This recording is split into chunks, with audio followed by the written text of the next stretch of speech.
Great, great. Well, welcome all. Good morning. It's September 19th, and this is a meeting of the Clean Heat Standards Technical Advisory Group. I'm Rick Weston, Chair. Welcome all. The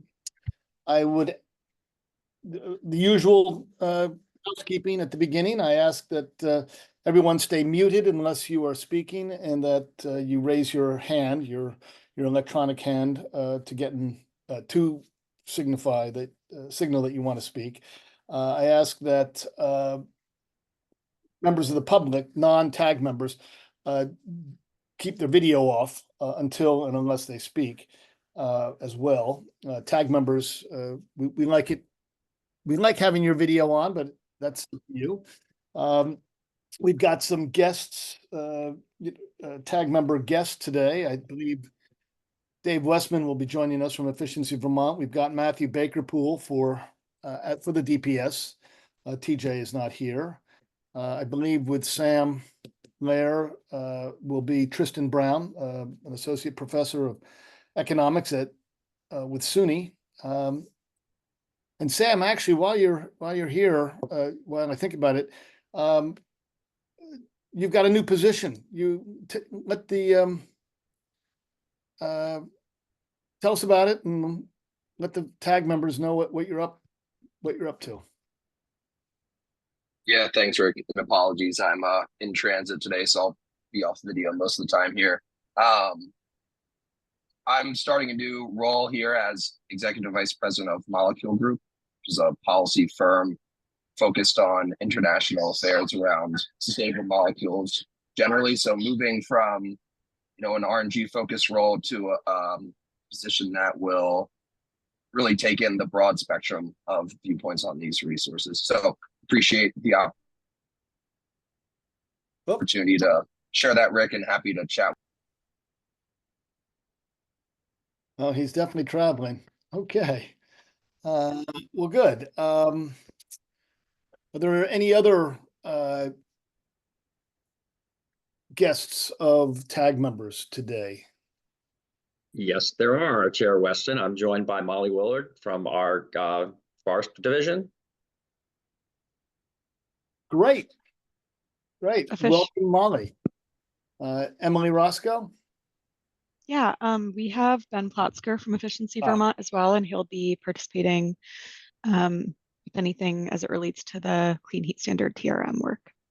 Oh, thank you. Forgive me. I saw Ben earlier, saw his name earlier, but I failed to mention him. Thank you.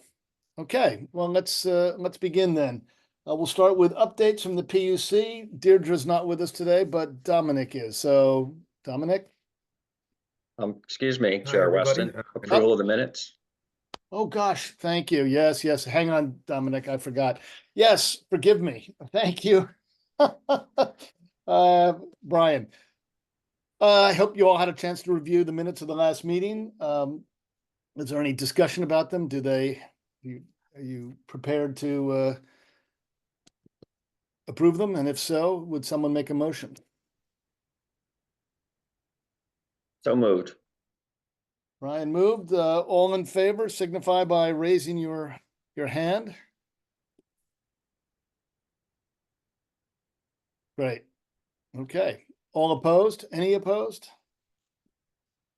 I see no hands. Okay. Thank you, Brian. Yes, the minutes are approved of the minutes of the September 5th meeting are approved. Now I can turn to you, Dominic. All righty. Good morning, everybody. 4 updates, but one of which will be the main topic of discussion today. So I'll check that off real quick. Opinion Dynamics has released most of the elements of the TRM for the tags review. That's what we'll be doing today. This was news to EAG, but this is your bread and butter. So I'm looking forward to our conversation and the presentation today. As was previously mentioned, the PUC has released a request for information, an RFI, about the potential default delivery agent, or DDA. That is in the case 23-2221-INV, generally been calling it the DDA case. And this is targeting responses from entities both inside and outside of Vermont, specifically looking for responses from entities who have experience in this workspace, this program administrative and carbon reduction programmatic space. If there's anyone that comes to mind when I say that, or anyone that you know who is doing this kind of work, please forward this along to them. All opinions and perspectives that we can get on this will be helpful in drafting the RFP, which will at some point be the next stage of this process. Or if there are any names or organizations that come to mind, feel free to send myself or Deirdre a email, and we will make sure that we get the RFI out to them. Like I said, the more responses we can get on this, the better we will be able to make the RFP, and hopefully the more successful the DDA may be in the future. Another more recent thing coming from the commission is the order describing the Public Utility Commission's enforcement authority, setting deadline for registration compliance, and providing guidance for year 2 registration reporting. This came out at the beginning of the week and talks about the timeline for reporting entities that have recently entered the market in the fuel dealer space, as well as clarification on covered fuels. This is a fairly impactful order, especially for those in the fuel space. So I would encourage people to give it a close read. And the last thing I want to mention is our anticipated timeline for the release of the draft rule. We are targeting October 1st as the release of the rule. Right now, we're feeling pretty good about that date. But we are entirely confident that we'll be able to get it out in early October, looking at the first week. Per statute, we will then have a 30-day public comment period. So if we are able to stick to our October 1 date, that would mean November 1st is when that public comment period would close. Understanding that we expect more discussion around this and what would be sufficient in written filings. We also plan to have 2 public meetings or workshops. The first one will be more technical, kind of the ins and outs of the rule, and this will be specifically targeted at the parties who have been involved in this development process. And then the second one will be more general, open-ended about the Clean Heat Standard program as described in this draft rule. So both of those will happen in the month of October, and then we'll have those comments due at the beginning of November. Are there any questions anyone has?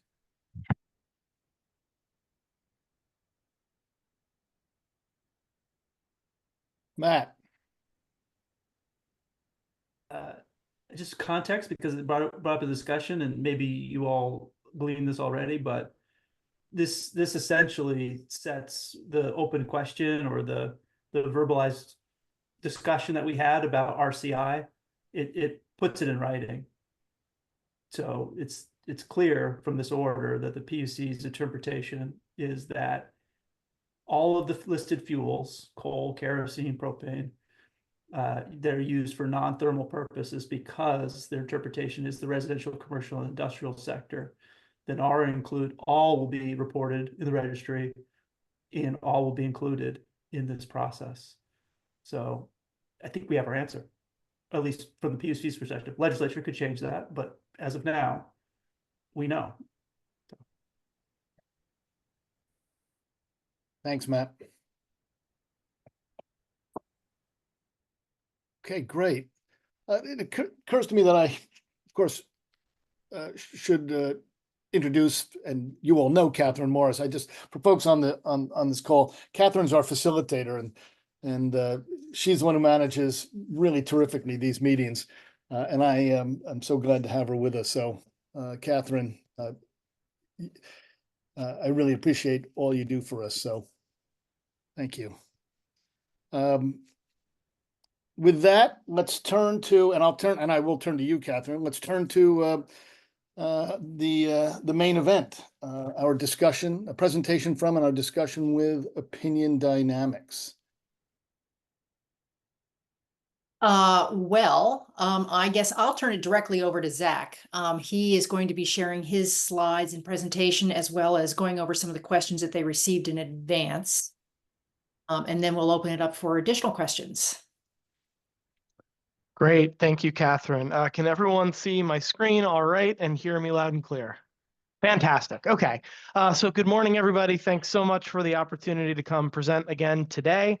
As Rick and I were talking about really quickly before the meeting started, I wanted to start by noting we've gotten a ton of great questions from TAG this week ahead of this presentation, as well as a number of comments from members of the public. We really appreciate you all sharing those ahead of time, giving us some time to look at them, and we're going to do our best to address all those today. Some of that material is going to be covered in the flow of our presentation. We're going to have time at the end of the presentation to discuss most of those questions. We have received a lot of questions, and so I'm not fully sure if our time is going to allow us to cover everything we've gotten so far live. We're going to do our best, but if we can't, actually, regardless of whether we can or can't, we're going to share written responses to questions as soon as possible. Since we have a lot of material to get through and have already gotten a lot of questions, our preference, as long as it's okay with the tag, is to have clarifying questions only as we go through the slides and hold anything more substantive to the end. That being said, of course, if you feel strongly that it's important to ask a question while we're on a slide, go ahead and do so. Zach, Go ahead. Before you just jump in, I should have set some context to be clear that this is really continued informational and clarification for the tag. We're not making any decisions. Yeah, we're certainly encouraging folks to present their comments to you as we go along, and primarily make sure that everybody on the tag understands everything that they need to know. There was a subsequent set of materials that you sent out that we shared with everybody yesterday. That is not the topic today. I just wanted to clarify that as well. We're going to continue to look at that and set up a process to look at that more closely. Ken, before we get started, do you have a question? Yeah, and it's related to the relationship of this presentation and the rulemaking. This is a question to Dominic. Will the rulemaking include carbon intensity values? Where is Dominic? So when we deliver this rule to the legislature, it will have a number of different documents. I do not believe the carbon intensity values will be within the document that would become a rule, like the ones we have on the PUC website, but it will be submitted in similar form. So short answer, no. But the longer answer is yes. It sounds like what you're saying is that the rule will refer to, technical documents that would, presumably, determine credit values and so on and so forth. And the reason for my asking is to understand, these numbers, how they may change over the sort of deliberative process that takes place. So we have this one period from now until October 1st, and maybe today's discussion might lead to some change. But what I'm hearing is that probably it's going to be the period after October 1st that would lead to modifications in these numbers that would be the PUC set of carbon intensity values. I'm not seeking a specific yes, Ken, you're right, but that's just how my head is taking that response from Dominic. I would generally agree. Rick is correct to say that the rule will reference technical documents, and the results that we are discussing today will be the data that underlies those technical documents. All right, back to you, Zach. Sorry for the interruption. No worries, and these are important clarifications. Just to clarify something that you said right before went to Ken and Dominic. We've delivered, I think, 3 fairly substantive things over the past month or so. Those are in order: the life cycle carbon intensity value schedule. That is primarily the focus of our presentation and discussion today, and it's the focus of most of the questions you all have sent us.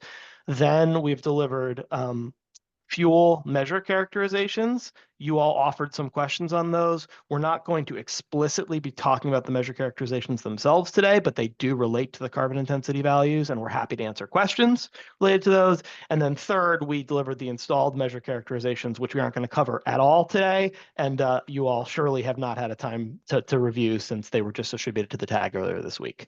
So we're certainly going to be coming back and talking about those things and responding to questions as well as we keep going. Okay.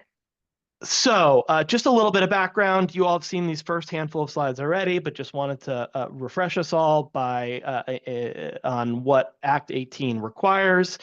So Act 18 requires the PUC to establish a schedule of life cycle emissions rates for heating fuels and any fuel that's used in a clean heat measure, which includes electricity and includes biofuels.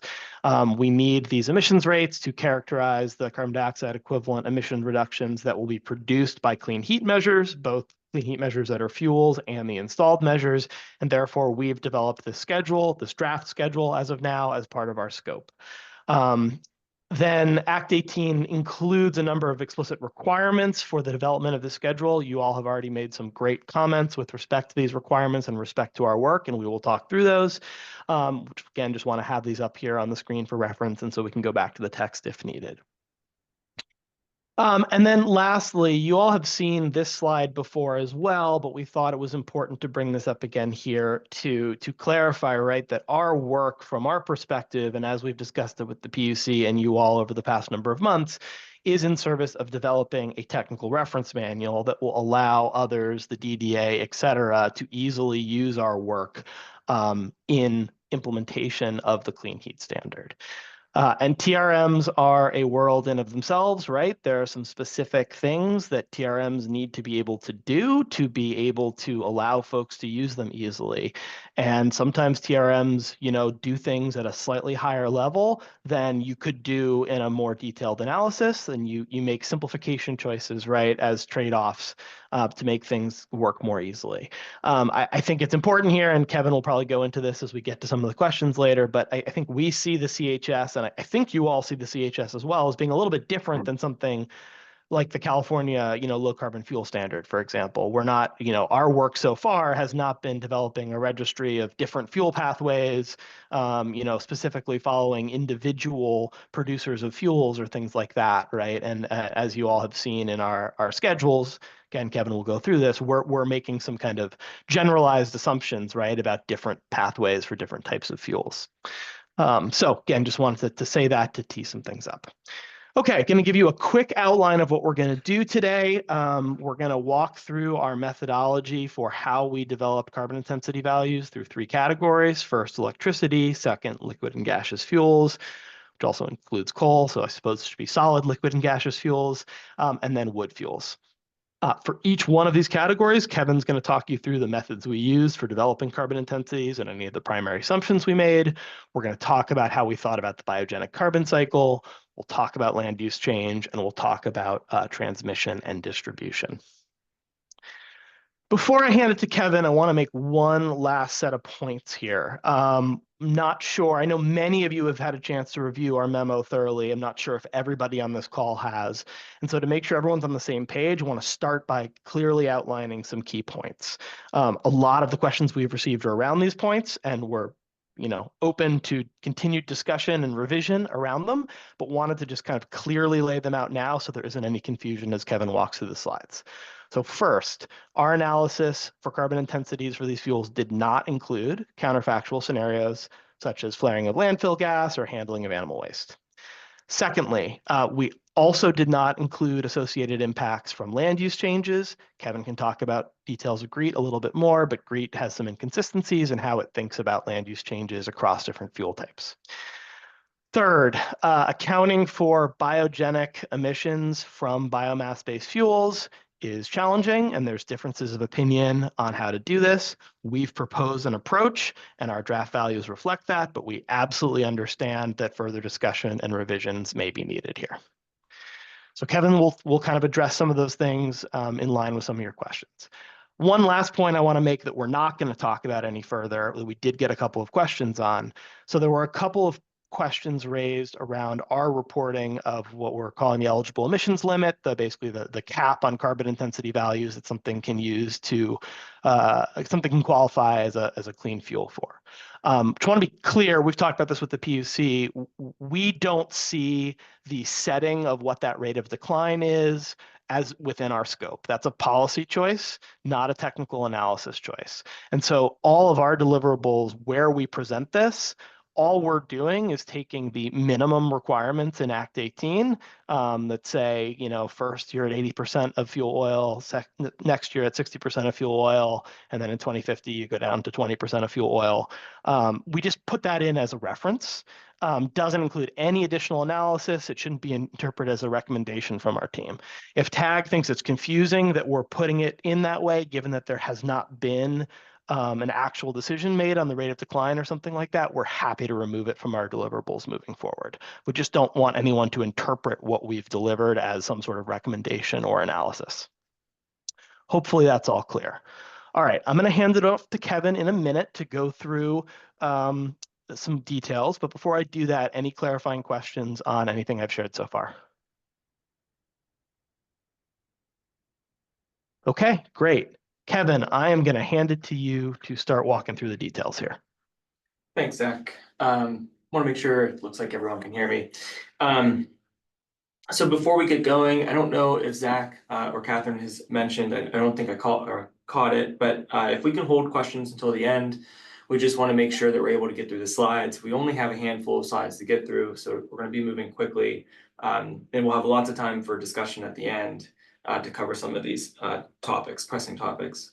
So just to get started then, as a refresher, these are the fuel pathways that we analyzed for the Clean Heat Standard and the methods that we employed for combustion and upstream emissions. We're going to go through each of these through the slide using the categories, so grid electricity, liquid and gaseous fuels, and wood fuels. For combustion emissions, we use the EPA emission factor hub. We accounted for biogenic emissions where appropriate. For the upstream emissions, we use GREET 1 2023 model with the exception of firewood non-commercial. Going to make a recommendation to remove that specific fuel pathway from the emissions table due to a misinterpretation on our part of what that value represented. And so we'll discuss that at the end. So we're going to go through these categories and the fuel categories in order they appear, starting with the grid electricity. So there have been several updates to how we analyze the grid electricity. We had previously proposed the use of 2024 avoided energy supply components in New England, the AESC report, and then we were going to adjust those for long run marginal emission rates using Vermont's RES, Renewable Energy Standards. We discovered limitations that prevented us from using those values, notably that AESC appears to assume a nearly 100% natural gas marginal resource mix, which is inconsistent with Vermont's Renewable Energy Standard. And that led to some unexpectedly high upstream carbon intensities. As a result, we adopted a new approach that utilized the Vermont Energy Sector LCA and Sustainable Energy Advantage's projected resource mix and growth in activity through 2035, which we used to then develop a great resource mix that's representative of Vermont. We then applied carbon intensities by fuel using the GREET model and EPA emissions factor hub, which I'll probably be referring to as EPA hub here forward. And so one last piece, and we're going to get into how this all plays in, but one last piece just to kind of capture here.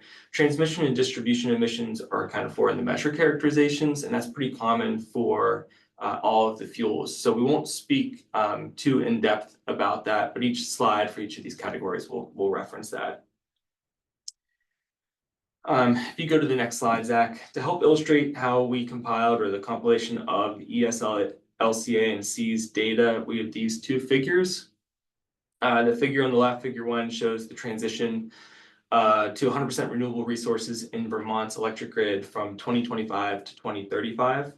We assume the resource mix does not change after 2035, and so we only show this figure through 2035 just for ease of reading, which is already small print, and I apologize if it's difficult to read.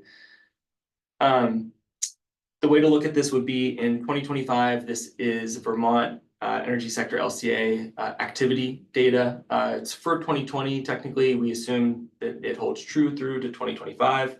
And then that 2035 date is the SEA's Sustainable Energy Advantages projection for what the resource mix would look like. And then the table on the right is the activity. And again, 2025 would be the ESL LCA's data, and 2035 would represent the SEA's projection.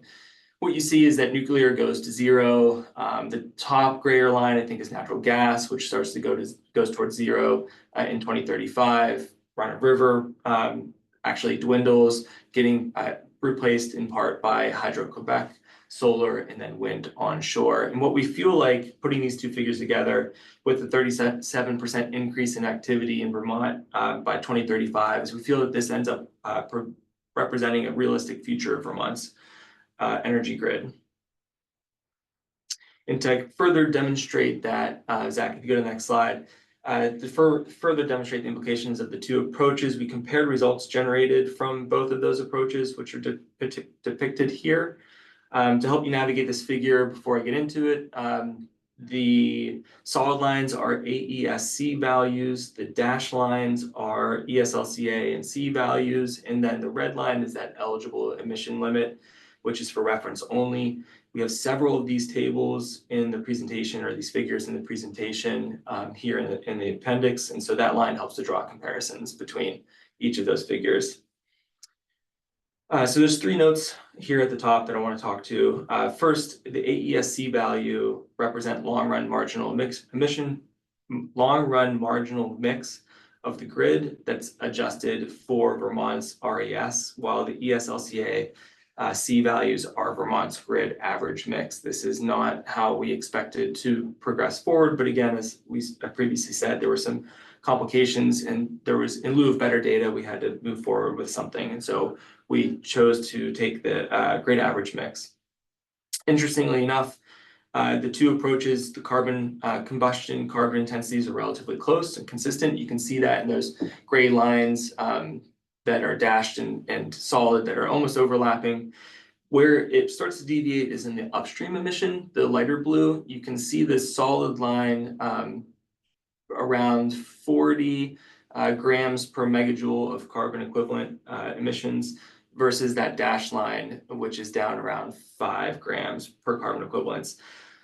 This is a difference in the data that's used and the assumptions embedded within that data. So AESC would be basically assuming a natural gas pathways for its upstream emissions, where our newer approach applies the upstream carbon intensities associated with the resource mix from the previous slide. Any clarifying questions before we move on? Just quick one, back to 9, please. Yeah. There's a slice that's not labeled under solar, between solar and hydro run-of-river, and I don't know what that is. Yeah, so there's a couple that we didn't label. We tried to, because the figure's so busy, we tried to just label the prominent ones that stood out. So there's actually 2 slices in there. Okay. Right above hydro run-of-river would be the wood residues. And then between solar and wind onshore, you would have, that would be hydro and biomethane, or RNG, from animal waste. Great, thank you. Yeah. Zach, if you go to slide 11, this just ends up concluding the grid electricity section, shows the final resulting carbon intensity schedule. This is inclusive of the upstream and combustion. And then again, just for reference, we keep that eligible emissions limit in there. So if we move on, then we're going to talk about the liquid and gaseous and coal fuels. Coal didn't fit anywhere neatly, so we just didn't catch it until later, but it fits within this section. So these carbon intensities were derived from GREET and EPA Hub, like the other fuels. So I wanted to spend the time talking about biogenic and the land use change impacts. Biogenic emissions are associated with biodiesel, renewable diesel, and biomethane. For combustion, we considered biogenic CO2 equal to 0 and included CH4 and N2O in the combustion emissions. Again, the assumption here is that the biogenic CO2 that is emitted is equivalent to the CO2 that is sequestered in the growth cycle of the biological matter. For upstream emissions, biogenic emissions, we followed GREET's accounting for CO2, methane, and nitrous oxide. For land use change impacts, we observed some inconsistency. Zach had kind of alluded to it, inconsistency in GREET, and felt that there was sufficient uncertainty around Vermont's influence on Midwest crops, so that we excluded these impacts here and subsequently from all other fuels to be consistent. This is a bit of a simplification in the TRM. This goes to those one of the initial slides that Zach presented, where the point of a TRM is standardized, transparent, replicable, easy to use for programs. We felt that trying to account for these complexities were going to potentially introduce unnecessary uncertainty. We recognize that the Vermont legislation speaks directly to their inclusion. We expect that there will be a change coming, a revision to these carbon intensities for that. Specifically for animal waste feedstocks, again, still on the land use changes, these are a byproduct of a different process, and so their impacts would not be attributable to the thermal sector, which is consistent with the greenhouse gas inventory. Kevin, it's Brian again. Just another quick clarification. So for biofuels for purpose grown crops, you're not including any land use change component because of the complexity associated with it or the uncertainty, is that right? Yeah, so we did receive a couple questions on this, on our exclusion of land use changes. And so as we were working within GREET, we were trying to account for those impacts, and we realized that GREET's a little bit inconsistent. I think the good example here is that there are explicit inputs for soybean crops, but not for other crops that are related to land use change impacts. So that resulted in additional challenges on top of issues like additionality, and what is the contribution that influenced the additionality, the influence of Vermont demand on Midwest crops and use of those crops, whether they're for energy related feedstocks or food production. And so to try and keep with the aim of developing a TRM, we did leave those off in part because of that uncertainty. Okay, thank you. Yeah. Kevin, if I can just add on, just to clarify the other piece of what Kevin said. That being said, right, based on the comments we've gotten, and I think interpretation of the legislation, I think we are anticipating we will probably need to add these in as we go, and we'll talk about that in response to comments. Thanks, Zach. If you want to go to the next slide. Okay, so this is the fuel, the final results for this sector. This is the emission schedule. This might be a little bit different than what we shared before. Only difference here is that we sorted within each of these like shaded buckets. We sorted by the highest emitter, largest carbon intensity to smallest to help show a range. So like the buckets here I'm talking about would be the first ones are fossil fuels, the next two are hydrogen, then biomethane, biodiesel, and renewable diesel.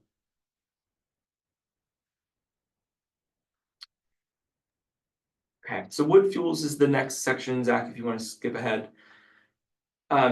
Again, wood fuels, we relied on the energy sector LCA assumptions and the GREET model modifications that were made in the ES-LCA. We adopted those into the GREET 2023 model and reran results. You know, as we had previously shared on one of the TAG presentations, and I think in one of our deliverables, our intent for wood fuels was to lean on the ES-LCA assumptions because we didn't have any reason to believe that the assumptions or data were inaccurate. And working closely with the Vermont ANR, it was our feeling that like this was going to be better information than we might be able to glean ourselves. However, we did receive a couple questions on our handling of wood fuels. I'm going to try and address one of those questions here, but we do have the dedicated time at the end to go through those for continued discussion. The prominent question was around our application of the GWP bio. That actually that factor did not come out of the ES-LCA. That actually came out of the recommendations in the Vermont greenhouse gas inventory. And so in our understanding too, in our literature and our review of materials, I guess to just kind of get to it, with respect to that biogenic emissions and that application, wood fuels are treated differently because of the temporal scale of when the carbon is sequestered versus when it is emitted. So we apply this factor, which is from the World Wildlife Federation's calculator.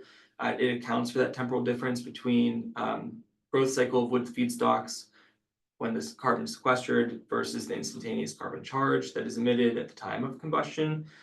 There's growing discussion in the scientific community that the assumption that biogenic carbon emissions are zero for biofuels under the basis that sequestered carbon equals the emitted carbon at combustion, that doesn't sufficiently account for the temporal difference in actual impacts, climatological impacts. And so this is of particular concern for wood fuels, which can take decades to reach that prime age for harvest. And so our use of that factor is to account for that disparity. We apply it to wood fuels because the growth cycle is magnitudes longer than crops used in biofuels. As for land use changes, we again leaned on the work done in the ESLCA, which did not appear to account for land use change impacts. In a pathway forward, it wasn't evident to us, and to be consistent with the other fuels, we omitted these impacts from our schedule. But we previously stated, we think that there will be a revision coming.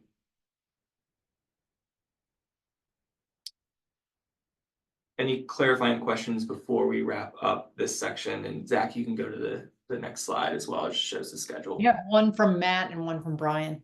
Matt? Yeah, thank you, Kevin and Zach. Going back one slide, you've made some choices in terms of what you're categorizing for sustainably sourced biofuels.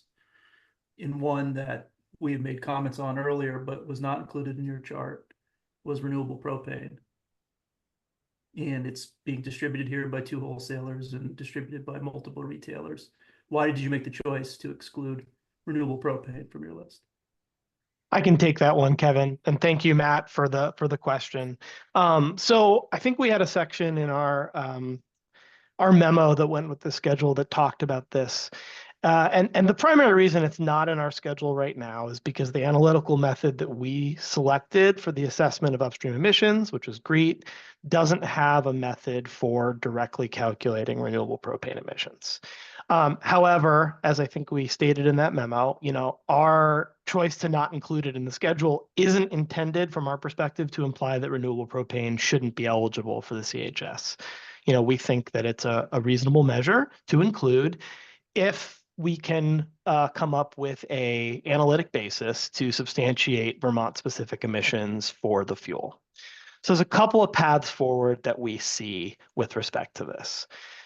First one is we could wait until there's further national research and tools available. Kevin's pointed out that just a month ago in August, the DOE released an RFI around renewable propane that we expect may lead to some additional information. We also imagine that Argonne National Lab may consider adding renewable propane methods to GREET, though we're not aware of any specific plan to do so at this time. So we could not do anything now, wait till there's some more information available. And then at that point, Vermont could adopt a value that uses similar methodology to what we've done for other fuels. However, that would lead us not having a value now.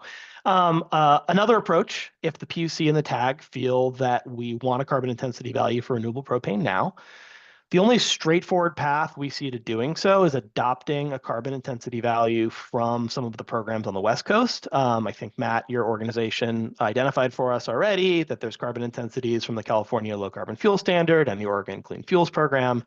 And then applying some type of adjustment to those values to account for differentials in travel distance between the West Coast and Vermont. To be clear, this would be a different approach analytically to how we're coming up with carbon intensity values for what we're doing with other fuels.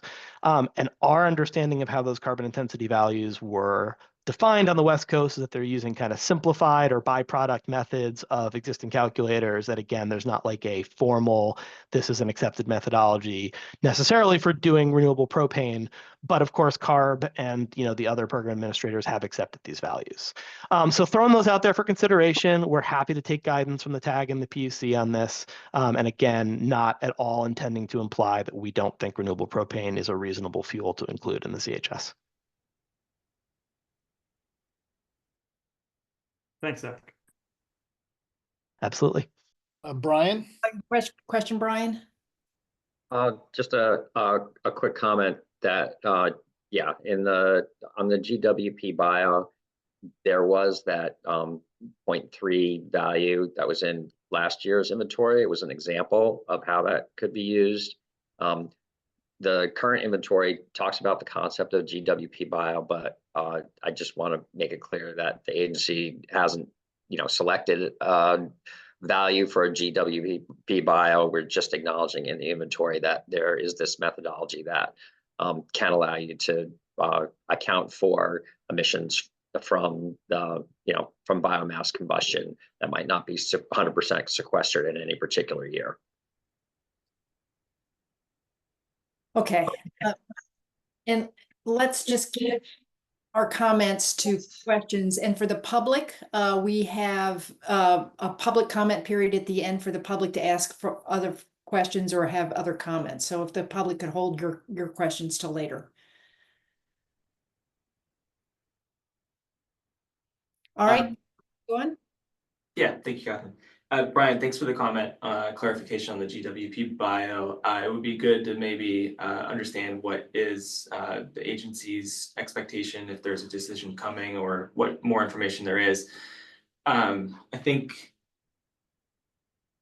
I can't remember if this is where we left off or not, excuse me, but because we were leaning on the energy sector LCA for wood fuels and the assumptions that were made, we're very open to the idea of improving and refining. If there's anything that we're misunderstanding or misrepresenting in our calculations, we're happy to either have a discussion or take any kind of feedback you can provide.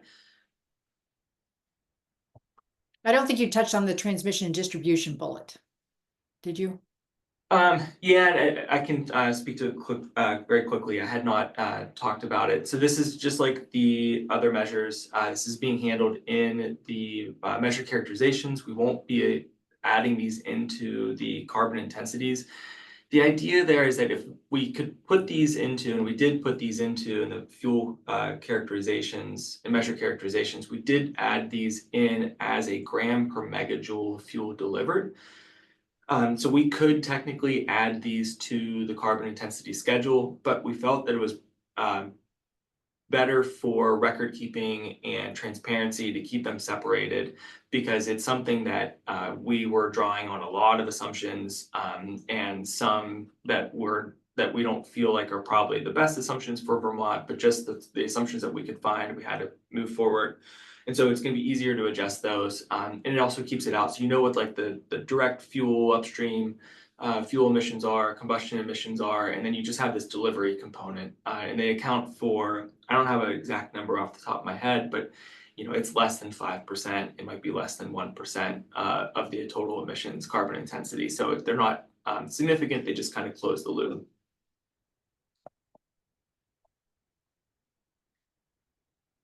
Thanks, Zach. So again, here is the full schedule in chunks for wood fuels. We have the figure again with that reference line. It's a little bit hard to see, but wood chips and firewood commercial are overlapping on the figure, so they're a little bit difficult to see. I had mentioned that we were going to make a recommendation, and maybe that was a good time to bring it up, about the firewood non-commercial, which you don't see here. And so we had a misunderstanding or misinterpretation of what that emission or carbon intensity and what that fuel pathway was in the ESLCA. I thought that these were firewood for use in the commercial sector, firewood for use in the non-commercial sector. Excuse me. What we came to realize was that it was the feedstock essentially. And so it's commercial production of firewood and non-commercial, i.e. What we understand now to be individuals who are self-harvesting wood from forests. And so since that wood, that self-harvested, non-commercial harvested wood would never be delivered by a delivery agency, we don't feel like it's needed to stay in or pertinent to the combustion carbon intensity schedule. So that's what our recommendation is, to remove it. It's why you don't see it here. And I actually think it's probably a good point maybe just to pause and ask if there's any clarifying questions on that topic. This is Molly. Can I offer some thoughts here a little bit? One of the things that I think is kind of maybe a little bit misunderstanding, and it's stemming from even some slides in the beginning, is that, and the way that biofuels are being looked at is that, you know, you're saying biofuels are from animal waste. All the material that goes into, whether it's wood pellets, firewood, wood chips, any of that is waste material. It is a byproduct from another process. None of this is harvested specifically for biomass energy. So I think there's a misunderstanding about how the forest products industry works and where these materials actually come from, which then also gets where the GWP biofactor is not really correct also in that misunderstanding, if you're understanding what I'm saying. I am, that it's not, Yeah. The purpose of cutting down the tree is not for the fuel that goes into the wood, but that these are waste byproducts that shouldn't be allocated the full emissions that are associated. Correct. They all are, not just those like maybe just cutting down a few trees for their own personal firewood, but all of these products are. That's right. Okay. Yeah, I think that's something that we need to take a deeper look at and make sure, and that will go into, like you said, the GWP bio as well, land use changes, things to that effect. Thanks, Molly. Okay, so we have one last slide, and then I think we're going to get into some of these topics for discussion. So this is just the final full schedule for all of the fuels that we characterized. A couple takeaways. This is table sorted by the 2035 date in terms of highest emitter to lowest emitter. Grid electricity comes in towards the bottom. Fifth cleanest, that's at the point when it is considered 100% renewable. You'll see that the emission carbon intensity does not change from 35 to 50. Fossil fuels and hydrogen from steam methane reforming are routinely the dirtiest of the fuels, least clean fuels, I guess that's the way I wrote it. Wood fuels end up having the highest of the clean fuels, and then biomethane, renewable diesel, and biodiesel have a range of carbon intensities based on their feedstocks. And so if we go to the next slide, I think we want to touch on 3 items. We're going to start with the counterfactual scenarios. And so we received a couple questions about why avoided methane emissions were excluded, why we didn't include counterfactual scenarios. And so internally, we had a pretty lengthy discussion about whether to include counterfactual scenarios in the final carbon intensities. Where we landed was that we would exclude them for several reasons. First, the carbon intensity that we reported in the schedule represents the realized emissions of a fuel, i.e. the emissions that occur as a result of the fuel's pathway and combustion. Second, inclusion of counterfactual scenarios may result in negative carbon intensity, suggesting that use of some fuels will result in carbon removal or sequestration from the atmosphere. That doesn't necessarily seem logical on its face value. Then the third item here is that there are numerous counterfactual scenarios that may occur. In the case of like natural gas or landfill, you either would flare the gas, the byproduct gas, or you would leave it be unabated and release it at the landfill. Those have varying impacts on carbon intensities, and which scenario is more likely is not always evident. And then lastly, inclusion of counterfactual scenarios may result in further restriction of the qualifying biofuels because carbon intensities will not only be tied to the fuel production pathway, but also the upstream counterfactual scenario.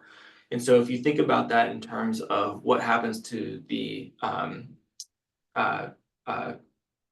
clean heat standard measure characterizations, you would not only have this is a fuel from this pathway, but then you would have, and from that pathway, this is the counterfactual scenario. That is a lot more detail to track for programs or for the implementers of the different measures and the different implementers of the programs and the measures.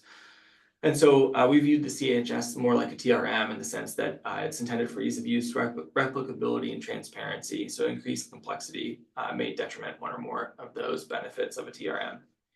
And then I will just finish and say that, if the TAG feels that this was an inappropriate choice, we can revise our analysis, do our best to determine the appropriate counterfactual scenarios or blend of multiple for each of the measures where it applies. The land use change item, I think we've already tackled as to why that was omitted from our analysis, and I think that would then lead us to the treatment of wood fuels. I don't think there's much more to say on land use change. Zach, I think you wanted to take that with the wood fuels. Yeah, and I appreciate Molly already having jumped in. I just wanted to acknowledge on wood fuels, in addition to some questions from the TAG, we've also seen a number of comments from the public on this. Obviously, this is a issue of significant interest to a lot of folks, and I think the accounting here can be pretty complex for some of the reasons we've already talked about. So again, we've already gotten it, so I'm sort of after the fact here now, but we're very interested in any additional specific TAG comments or guidance around your thoughts on how wood fuel should be treated. So again, Molly, thank you already for your comments, and happy to hear more. Can I make a comment on the land use change bullet before we move on to wood fuels? Yes. Please. No? Please, yeah. Okay. I am in support of the opinion dynamics treatment of land use change and simplifying the assumptions there. I think it's impractical to try to do an analysis of the induced land use change from this particular policy, given that, Vermont's volume is on the order of 100 million gallons. Purdue's latest work from June of last year looked at a shock value of 3.22 billion gallons and arrived at a ILUC estimate of 9.7. So I'm not saying that it's a linear response, but if it were, or if you made a simplified assumption, you would get a ILUC estimate, close to zero, if not zero. I mean, essentially, it would be lost in the noise. So I don't know what the value of doing that, or even the how valid the result would be, given the very small amount of distillate consumption in Vermont. Thank you, Floyd. So just let me ask Zach, and Kevin, is this your last slide? It is. I think we can just dive in here. Our only next slide was teeing up going through the questions you all have already provided. So I think we can just dive in. All right, let's go then to Emily. I guess I just have a couple things. So I'll punch through them one by one. If you go back to the last slide, I did have a question about the biomethane for landfill gas line item and the assumptions underpinning that, and in particular, what are your assumptions around biogenic feedstocks for that? Because that is just showing up as like the most favorable fuel in this analysis. So I just wanted to make sure I understood what was going on into that. And then if you go to the next slide, just to kind of punch through, back to the questioning slide. Yeah, this one. Just to provide my input, I agree with your approach on the counterfactual scenarios. I do think land use change should be included in some consistent manner. I think that's consistent with the Clean Heat Standard legislation. And given the way the policy around declining carbon intensities factors in over time, this land use change piece could be pretty impactful in causing certain fuels to become ineligible at certain times. So I do think that's important, and leaving it out is not consistent with the legislation. So just wanted to provide that perspective. Treatment of wood fuels, I'm still wrapping my head around and look forward to further discussion. But if you could at least answer my question on the land use, landfill biomethane. Kevin, can you answer that one? Yeah, just not to answer a question with a question, but just to make sure I understand the question. Is it a question of clarity as to what is the biogenic emission of a landfill? Are you treating all of the CO2 emissions for a landfill gas project as biogenic? Yeah, it's just, this was one, I did a little cross comparison between your carbon intensities and the NV5 carbon intensities, and there were other differences that I can understand, like different treatment of avoided methane and negative carbon intensities, for example. But this one was very different. With NV5, theirs was much higher carbon intensity than yours, and I just can't figure out why. So I just wanted to understand that.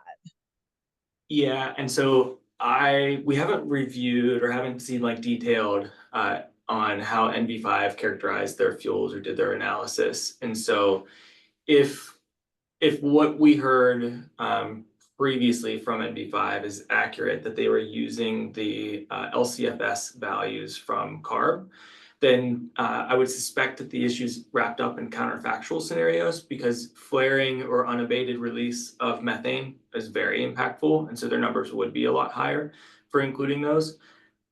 In terms of our biogenic accounting, there is no CO2, there is no biogenic release of CO2 from landfills. It's methane that's released, and that is I think accounted for in our upstream piece for landfills. And I'm just looking at our spreadsheet now. And so I think it's more that it's a byproduct in a lot of ways. And so there isn't the collection of the material, i.e. the garbage trucks that are running out on the roads, isn't part of the upstream process for it. It's passively collected through pipes in landfills, is then collected and shipped. And so it just has a much smaller footprint until you bring in counterfactual scenarios and how that emission, how that gas would have been handled otherwise. It's biogenic because it's still biological material that is breaking down. And so all biological material, the assumption is absorbing carbon, and when it's burned, it is emitting it, and those are supposed to equal each other. Okay, yeah, I think that's enough for now. I think the TAG has put forward a broader question about trying to better understand the differences in methodology between your values and NV5s. And so in the event you're able to provide further detail, that might be helpful. Sure. All right, let's move to Sam and then Tristan. Hey guys, first, just thanks for all of the work on this and taking the time to walk through it. There's obviously a lot of detail here. I think it's important to note on the biogenic CO2 piece, that's the way that it's treated here is consistent with EPA, IPCC, WRI, GHG protocol, every carbon accounting methodology that I've seen. So I think that is good and should hold. On the counterfactual piece, we've talked a lot about avoided methane and other counterfactual scenarios already. So I don't feel the need to necessarily lay those points out for you all again. But it is important to reiterate, I think, that, the statute's very clear on this. In our last full tag meeting, we took a look at that statute in the chat. And I mean, absent some majorly different interpretation of that, I don't see how we can move forward without including counterfactuals in the life cycle CI values. Not to mention all the other reasons that we've talked about in the past. So, not a surprising comment from me, I'm sure, but just throwing that out there for the group here. Thanks, Tristan, Sam.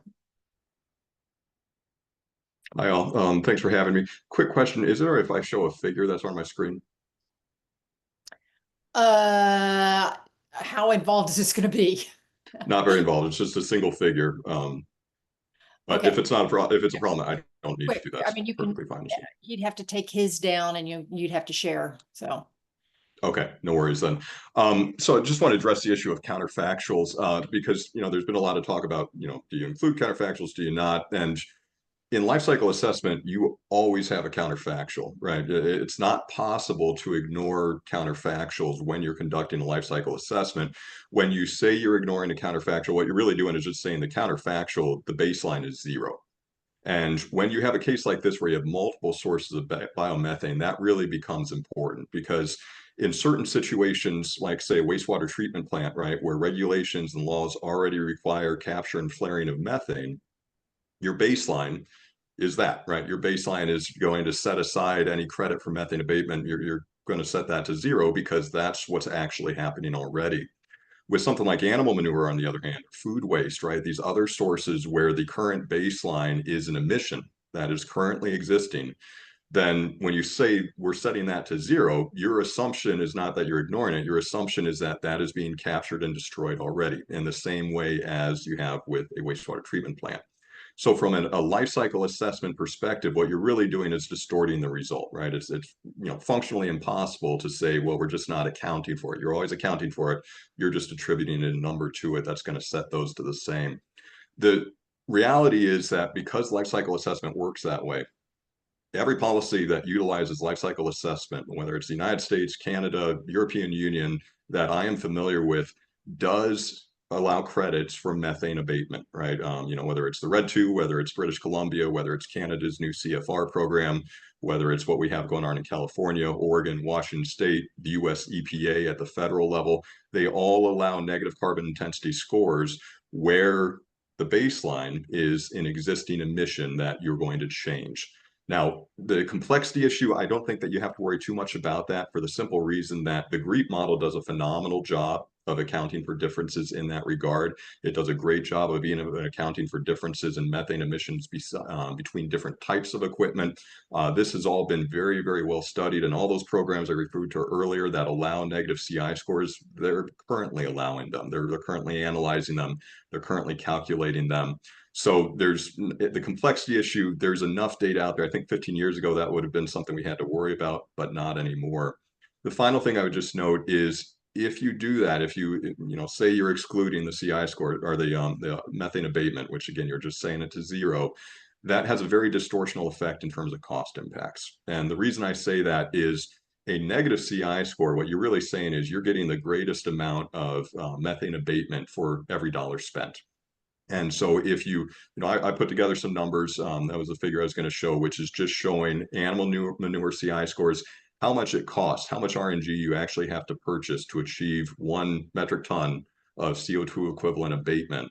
And the cost is anywhere between 4 and 8 times greater if you say you're setting a methane abatement to 0 than if you allow a negative CI score. What you're really doing is you're ignoring the low-hanging fruit when it comes to a methane abatement, and therefore you're pushing up the marginal abatement costs and you're increasing the overall costs of the program, which is again why existing programs and policies that utilize life cycle assessment, that's why they all allow negative CI scores, where life cycle assessment says a negative CI would result. So just, right, this is something we always have to keep in mind. I think anytime you're utilizing life cycle assessment, the Act 18 itself does a really good job of distinguishing between where methane abatement is occurring, where methane abatement would occur in the future.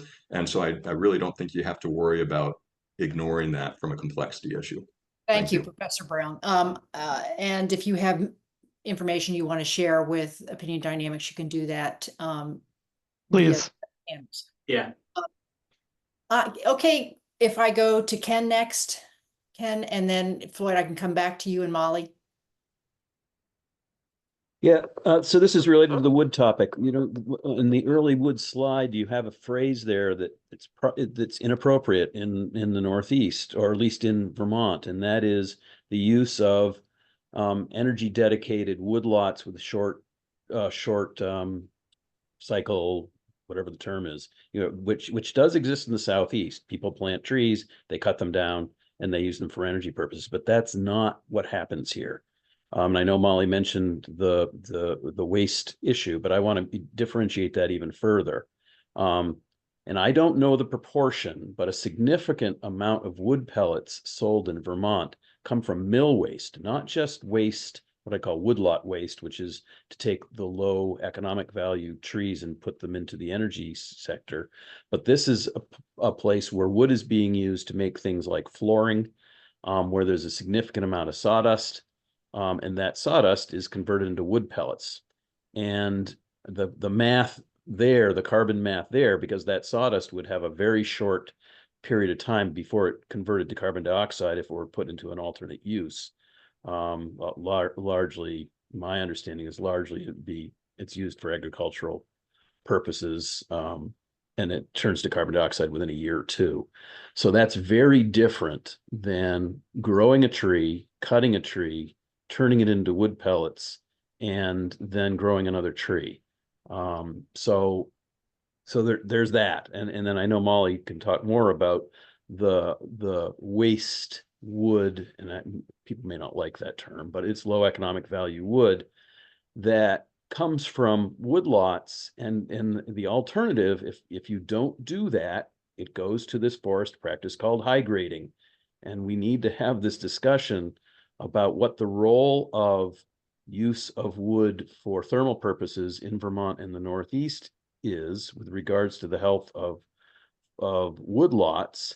Because if you just take wood out for its higher value purpose, dimensional lumber, furniture, veneer, then that's high grading. And I've learned, and again, Molly can be much more clear about this, but I've learned that that is not a good good forest health practice. And in the Northeast, that is what we're looking at. So the use of what I call the Southeast United States assumptions about growing wood for energy purposes, it simply isn't true. And I don't know how you're going to modify that, but it leads to, you know, the wood pellet carbon intensity value is fairly close to natural gas, and which suggests that there'll be very, very little incentive to move to that category of advanced wood heat. And I simply don't think that's appropriate. So. Thanks. Thank Molly, you, Ken. did you want to follow on to that directly, or did you have another point? Yeah, I could just build off that a little bit for folks. A couple things, you know, everything that Ken shared is accurate, and I agree with.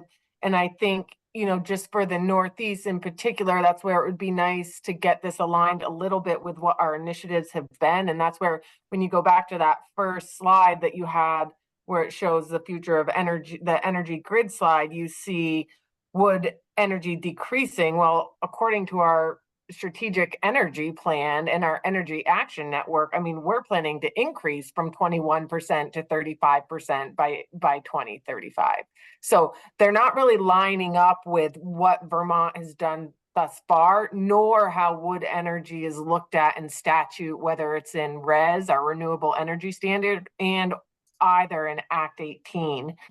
You know, and I think I brought up the points to the, you know, those last points, but the only thing I could build off there, and I realize this is like, this work you guys have been doing is a lot, and I'm just sort of coming into it, so it is a bit like drinking from a fire hose, so I'm sorry if I'm getting some of it wrong, but then maybe a way to think about this, and I'd be happy to participate or suggest others, is maybe through this counterfactual scenario idea, in that, you know, wood energy, specifically in the Northeast, is really on a landscape scale. And so how can we really look at that on a landscape scale to get sort of more accurate numbers there?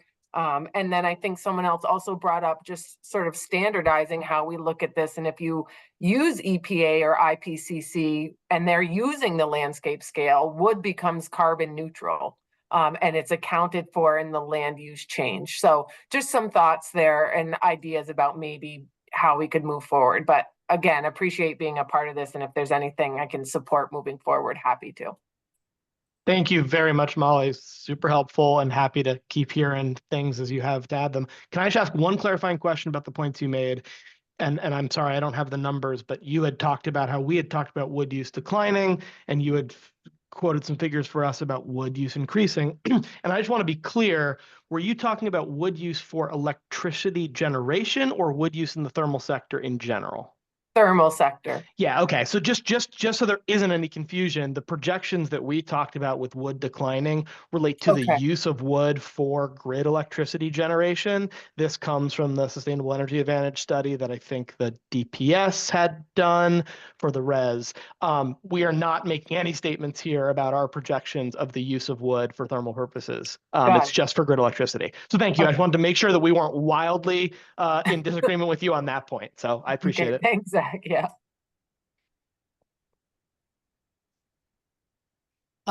Floyd?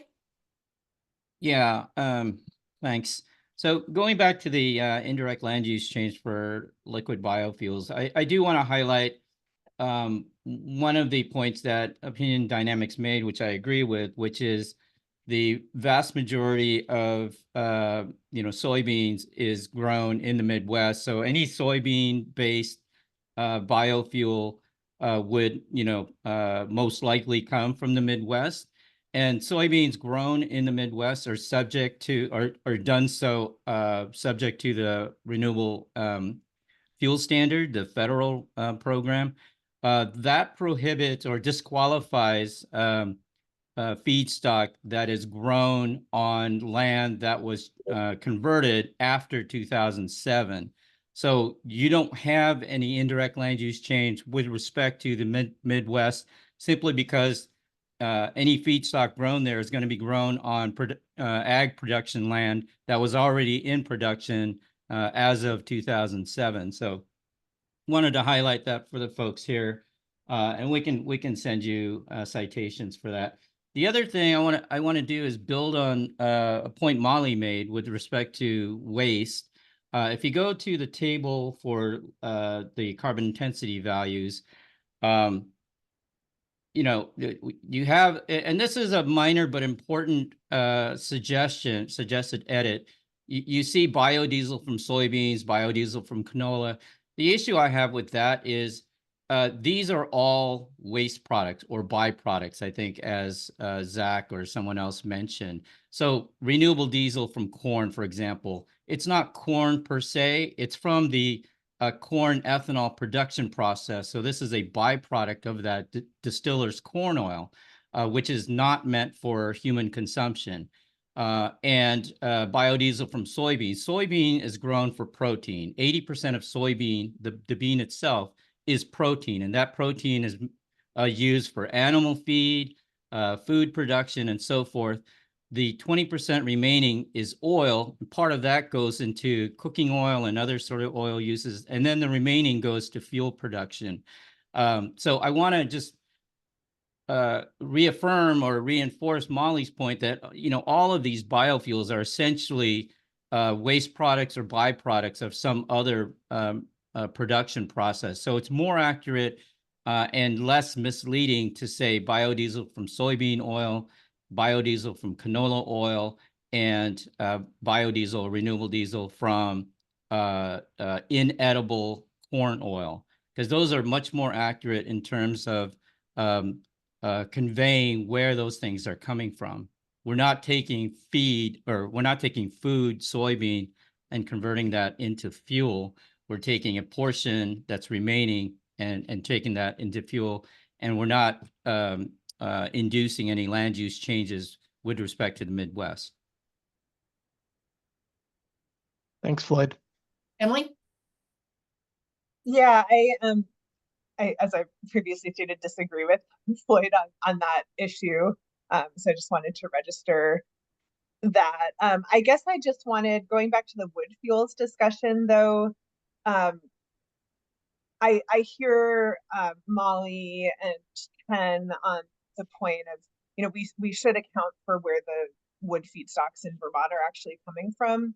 I do worry, you know, as I look at this chart, that there isn't like a differentiation between wood pellets sourced in the Southeast from, you know, purpose-grown feedlot forests and those in Vermont. And that, you know, given that the Clean Heat Standard does require that we differentiate by fuel pathway, I do just want to avoid a scenario where we have a really favorable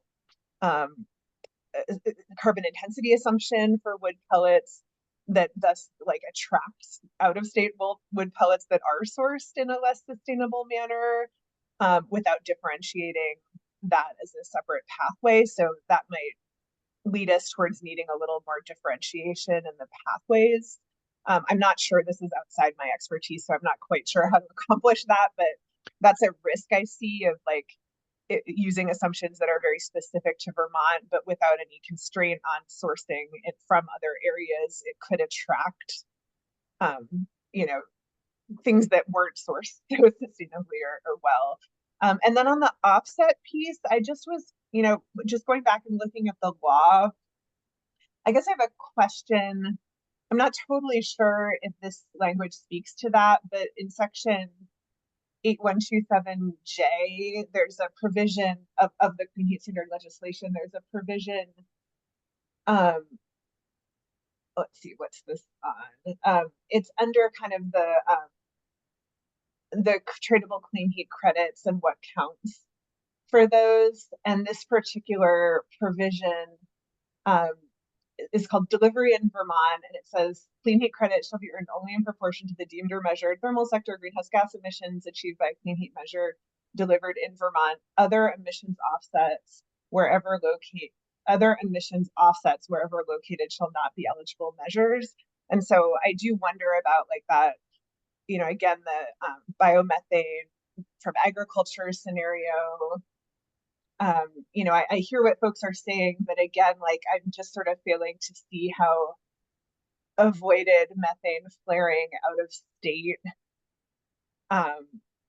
you know, from a feedlot agriculture production should be counted as a clean heat measure in Vermont, plus the kind of the distortion of the Clean Heat Standard, given that ultimately we need to achieve these reductions in the Vermont thermal sector as defined by the greenhouse gas inventory, which doesn't count any of these life cycle impacts. So that just could be a very distortionary outcome that could, I think, encourage a lot of delivery of, you know, biomethane out of state that is being like then shipped into Vermont in ways that we didn't anticipate. And I'm not sure it's consistent with the legislation. Emily, can I respond to just a couple of those points? And these actually all sort of overlap. Excuse me. But on that first point with respect to location of the wood fuels, et cetera, I want to make two comments. I think it's a really useful point to make. As I think we indicated when this material was shared with TAG, we have the carbon intensity values, which we're looking at, but we also have the measure characterizations, which sort of define how one uses these carbon intensity values to earn clean heat credits. And I just want to point out for wood products right now, we actually got a question about this, but those measure characterizations have further definitions in them of what we consider to be eligible based on the analysis that we did. And for wood products, as things stand right now, I'm not suggesting that revisions aren't going to get made. We are defining wood products having to have been produced in the Northeast, defined as, Kevin might have to help me, but I think it's New England plus New York, as the only ones that are eligible for these measure characterizations. Throughout this is a broader point, but throughout these measure characterizations, we are making similar types of statements. We got a lot of questions about those. And in general, the idea is almost precisely what you said, just sort of expanded a little bit more broadly, which is that we don't want to set up something that could lead to the use of one of these values we've produced or a measure characterization we produce in a way that is completely inconsistent with how we developed it, right? So there were some questions about, hey, why did you limit this only to this? Why'd you limit this only to this? It's not meant to imply that some of those things that we didn't capture in our measure characterizations couldn't be clean heat measures. It's intended to imply that the way that we've characterized it is appropriate for only that particular scenario. So that's the first part of my response to that. Is that helpful? Yeah, that's a helpful clarification, at least for me. Yeah, and we can definitely talk about, like, in the actual carbon intensity schedule, do we need to add some of those clarifications here also? Folks may look at these documents separately, like there's no reason we can't do that. But just wanted to have that out there.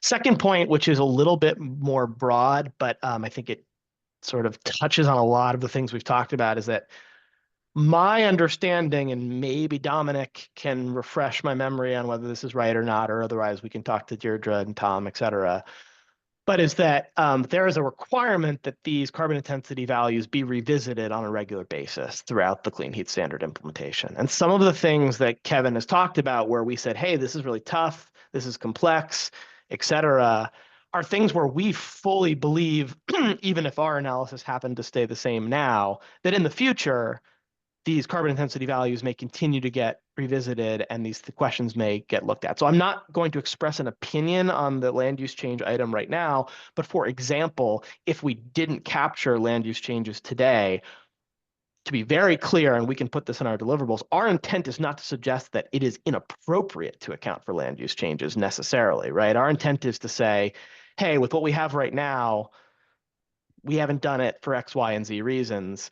It doesn't mean, from my perspective, that 3 years from now, the question couldn't be looked at again. And again, I'm not expressing an opinion on whether we're going to do that or not. I just want to clarify for everybody, right? We're hoping this is not a static thing moving forward, because it really shouldn't be, because we're going to learn more things about all these things moving forward. Go ahead. I'm sorry. Zach, just a quick follow-up, because I actually had almost asked you this clarifying question at the beginning.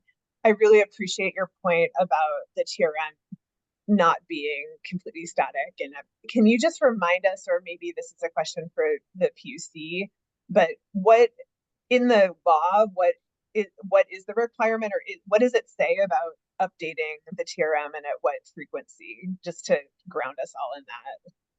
Yeah, thank you. I'm not sure that live I actually can remind us of the specifics in the law. I'll have to go find it, but I do recall there being an explicit comment that I think at least every 3 years, oh, go ahead, Dominic. Correct. So this is section 8127, subsections F and G. Short answer is yes, this will be able to be revised. There will be one, so there's the triennial recalculation of obligations, and at that time the commission will reconsider. There's also the ability for entities to petition the TAG to change these values. So the short answer is these are not static, and a relevant follow-up point is that changes will come through the technical advisory group. So this will not be this group's last interaction with the TRM. Far from it. Far from it. Wait, so you're saying that we will have to continue to exist for many years into the future as these good to know. Yes. If the program was implemented as it exists today, the TAG would exist until at least 2050. Y'all are not necessarily signed up to 2050, but this group in some form will continue to exist. Our appointments are for 2 years to start. And do you expect, Dominic, the draft regulation to propose a schedule for revising the TRM, like that that might be something the PUC could lay out? I will write that question down for Deirdre and Tom. Not the part of the regulation I've been personally working on. Okay, no, that's totally fine. This is just helpful to ground us in understanding that there is this update process, which is certainly going to be needed. And then Emily, just wanted to say thank you for your comment about the location of the offset language in the legislation. Something we've thought about a little bit, but not in great depth. And based on the conversation today, we'll definitely revisit and think more about that and how it plays into what we've been talking about. Yeah, clearly it's a matter of some difference of opinion across the tag. So yeah, understand why this is a tricky one. Yeah, but again, it's really helpful to get these specific comments that point us to specific things like this that we can look at and consider in what we're doing. So appreciate that from everyone.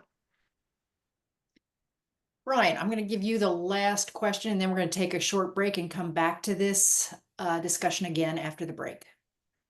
Okay, it's not a question. It's like my view on the counterfactual issue, and I think Dr. Brown made some great points, and I agree with them. But I think Co-Chair Levin really, identified the issue, which is these life cycle scores are being used in order to be able to meet a non-life cycle goal, and I understand that on the one hand, if you are leaving out a counterfactual, that's distortionary in some way, and perhaps this comment is more directed to the tag than it is really to opinion dynamics.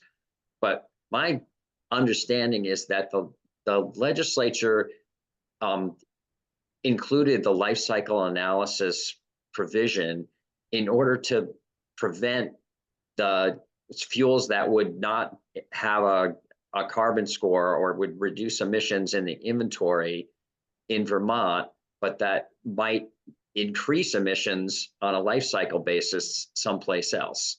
So they were concerned about fuel feedstock pathways with very high life cycle analysis, biofuels, but that would be basically not counted in the sector-based, the RCI sector in the inventory, and then didn't want to create demand for them.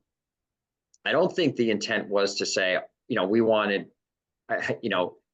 incent or provided additional, support for particular fuels that have much lower carbon intensities than one or another, because, they still would have the same outcome in the inventory as well. Now, the market might work that out. If you have a fuel that has a very low or a negative carbon intensity per unit volume, it's like, oh, well, maybe the market would pay more for that in some way. And that might work, except that the DDA is going to be providing a price for compliance.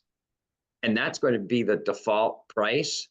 So the market doesn't have an opportunity to equalize on wildly different life cycle carbon intensities. It's just the way the program is laid out. And so I think that makes it complicated. All those factors make it complicated to say that we want to include these counterfactuals into the carbon intensity scores. Sam, you want to make one last quick comment?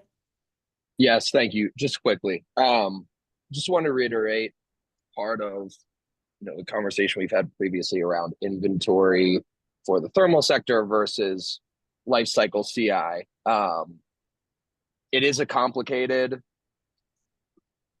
thing, but the reality is other states are doing this with almost identical programs. And if the statute says we need to include life cycle for fuels, then we have to reconcile this program's life cycle emissions with the state's thermal sector. That does not just apply to counterfactual emissions. It applies to all of the upstream emissions of all of the fuels that are assessed on a life cycle basis within the program. And again, this is, on one hand, it's complicated. On another hand, it's sort of as simple as taking the combustion step in that LCA, and that's what you apply to the state's inventory, right? So appreciate those comments, but I think it's just important to reiterate, right, that it's the reconciliation issue is not going to be solved by removing a counterfactual. That's inherent to this program. Thank you. I think I just want to push back a little bit, Sam. I don't think any other state is trying to do a program like this in any way. Okay, on that note, we will take a break. We have 10 minutes set aside. So let's reconvene at 11:10, and then we have 15 more minutes. Folks can process any additional questions they might have. And we also want to talk about sort of what our next steps are going to be for reviewing the rest of the materials we've received. All right, see you again in 10 minutes.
Sorry, I was muted. If our tag members could just start your video so we know we've got everybody back and we've got a quorum, and we'll begin again.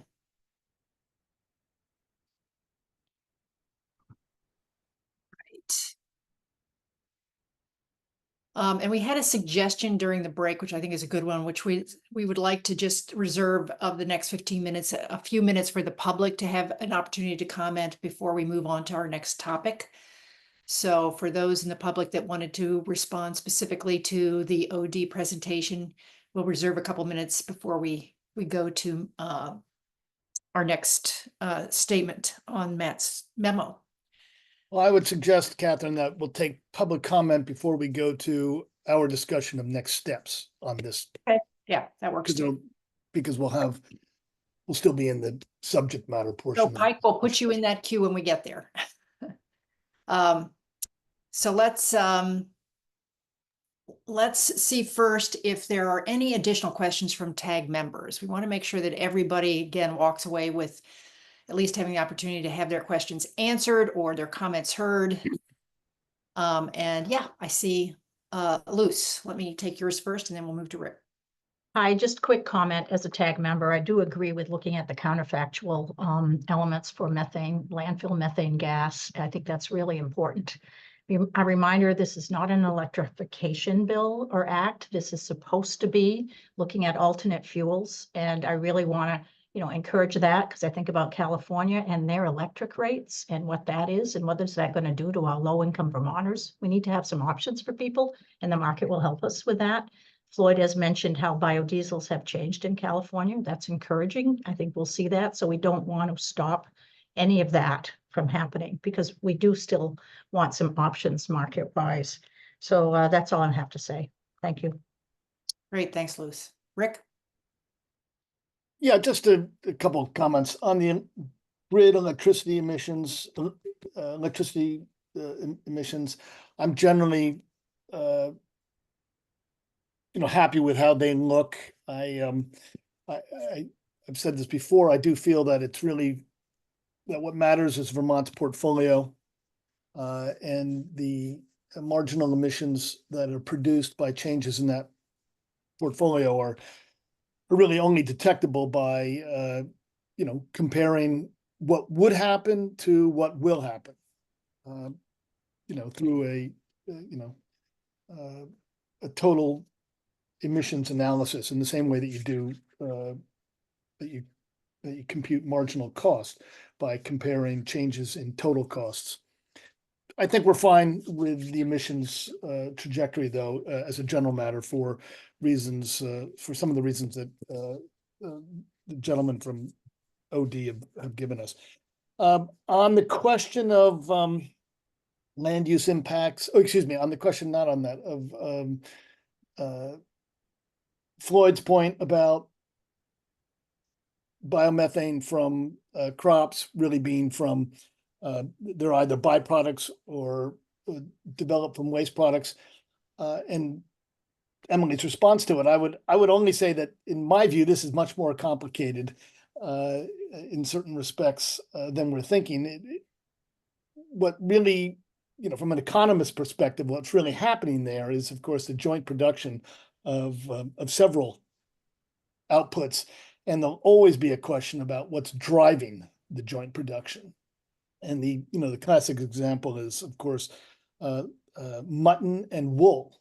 And the decisions that one makes, as you know, is, about your production processes has everything to do with, what demand is, well, first of all, how you can maximize profits, but also what demand is actually driving the production.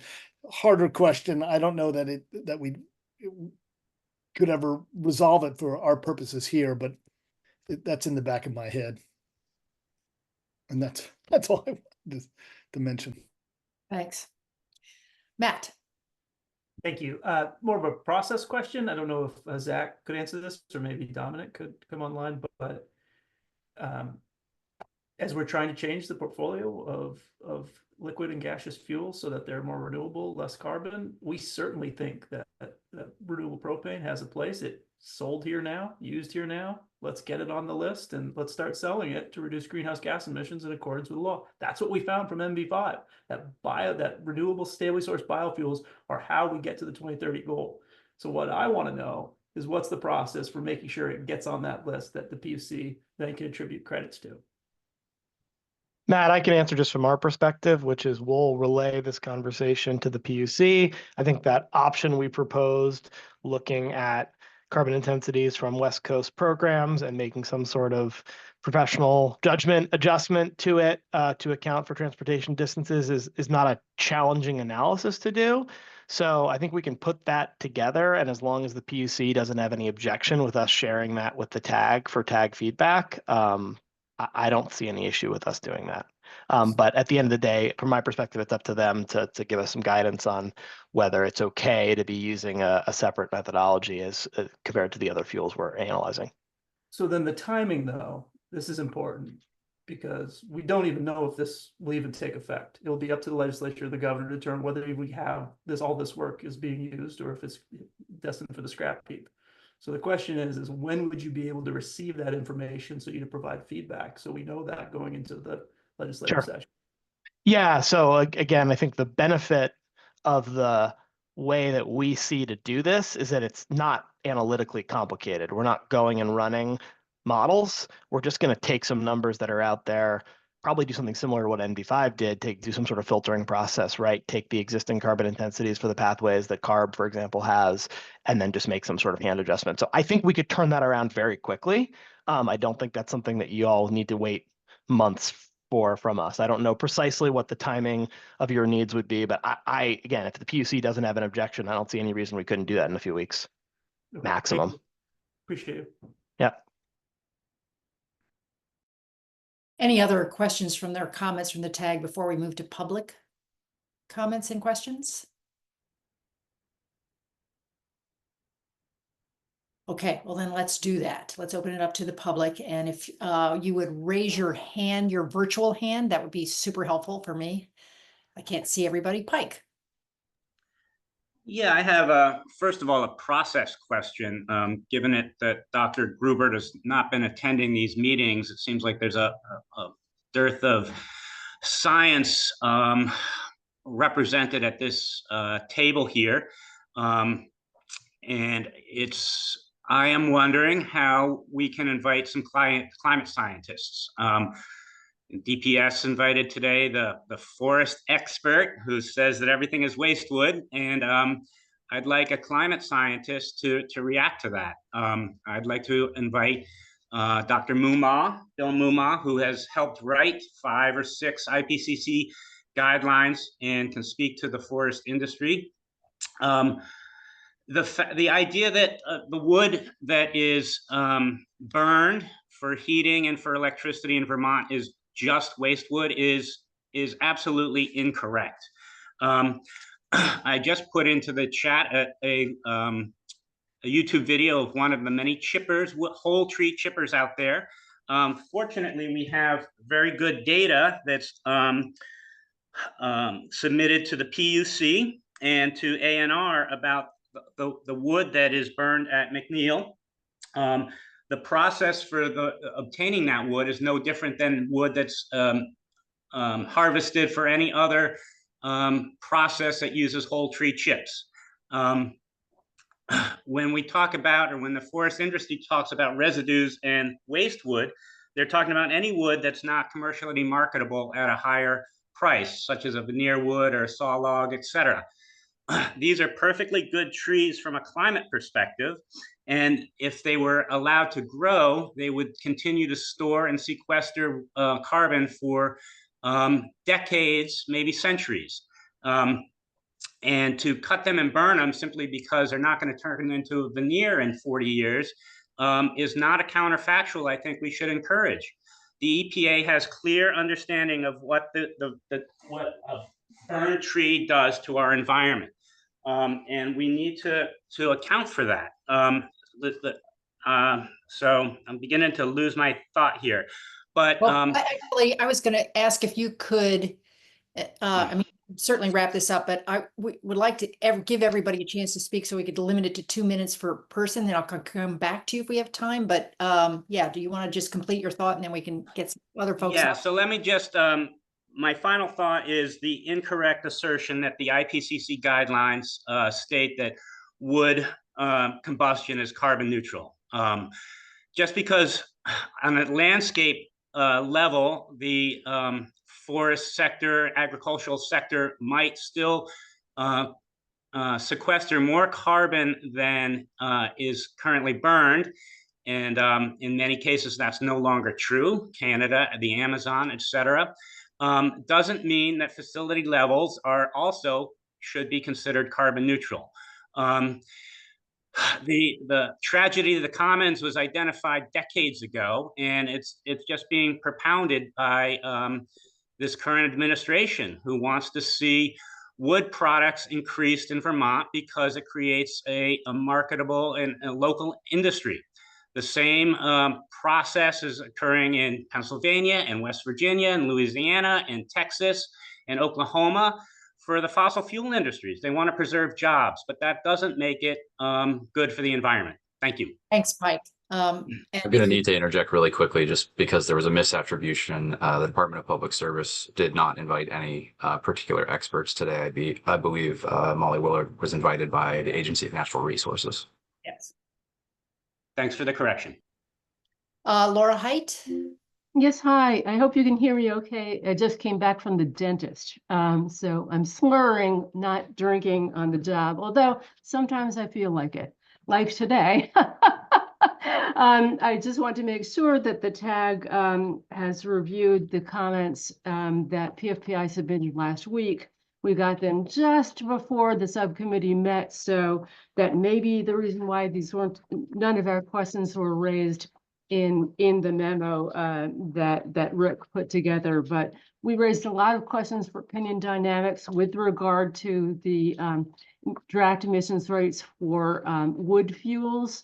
We hope you'll review those questions. We raised concerns about the model that was used, lack of an appropriate counterfactual, and even within using the model, plugging in the tree species composition as 50-50 beech and pine, I think, when it should have been for more Vermont specific, or listening to Zach, Northeast specific. Either way, you'd end up with a higher number than this 50-50 assumption resulted in.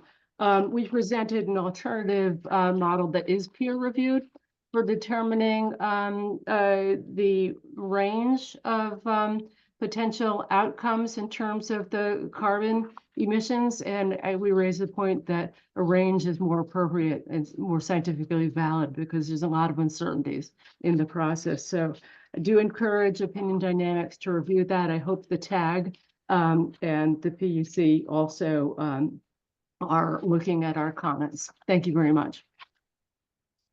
Thank you. And we have a phone number ending in 5803. Could you identify yourself and please take the floor. 5603.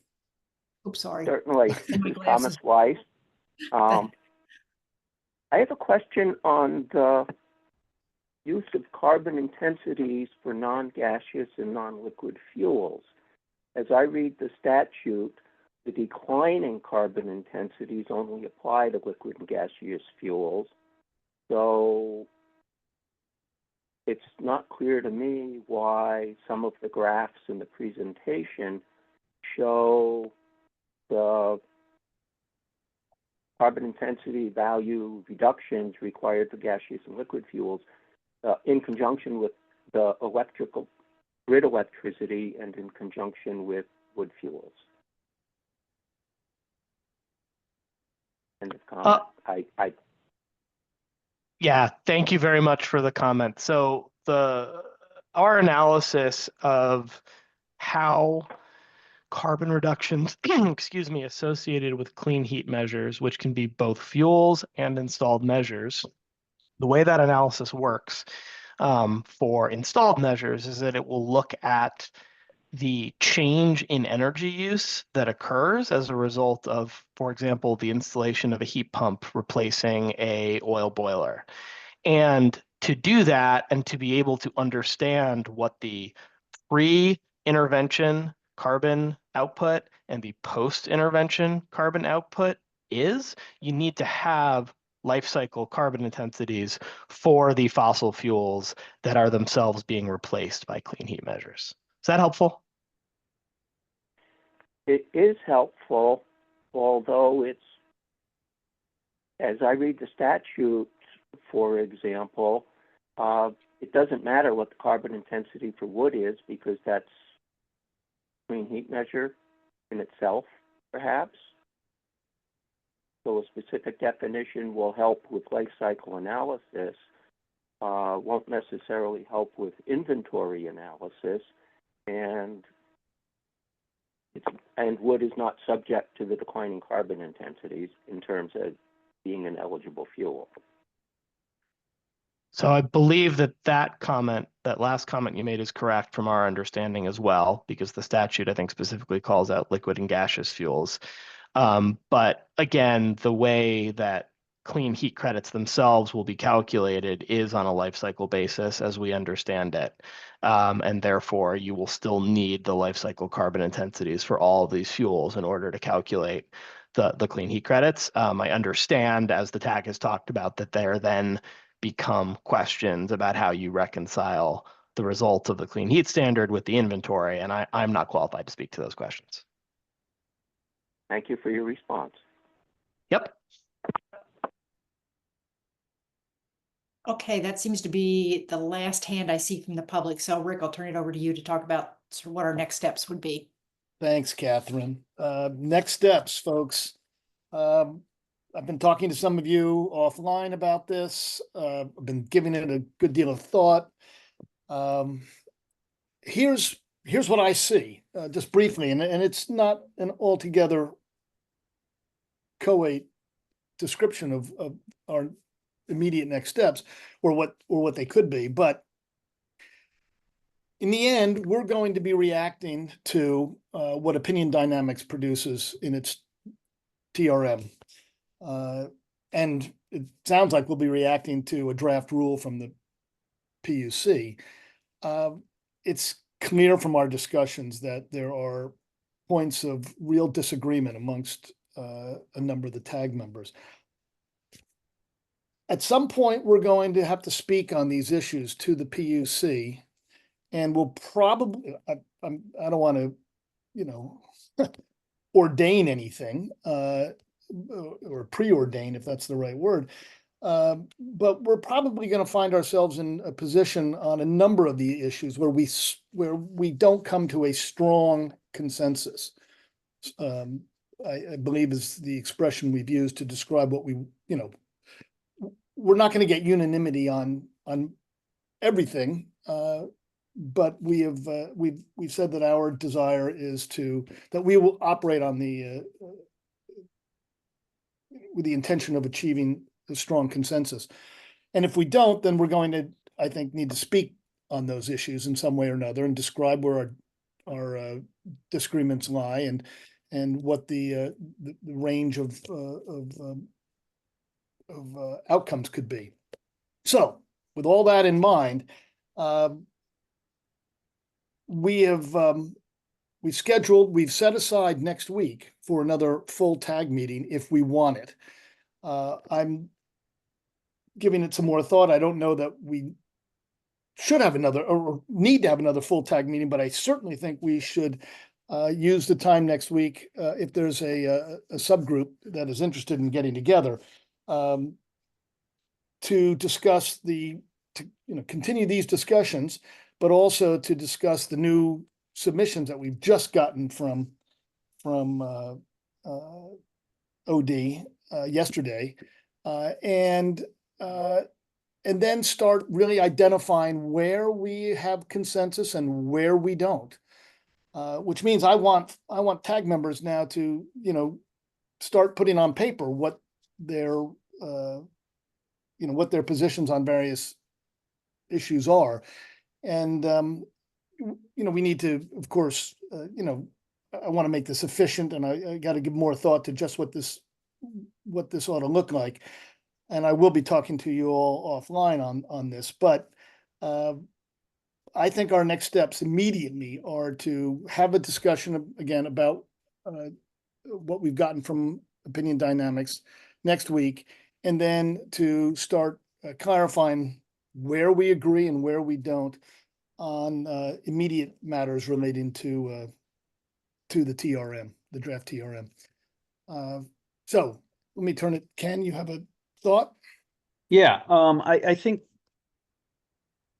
that in terms of this topic, the carbon intensity topic, I think what would be most useful for the PUC, and maybe Dominic can respond to this, is if we kind of weigh in on the different alternatives, and we have at least two.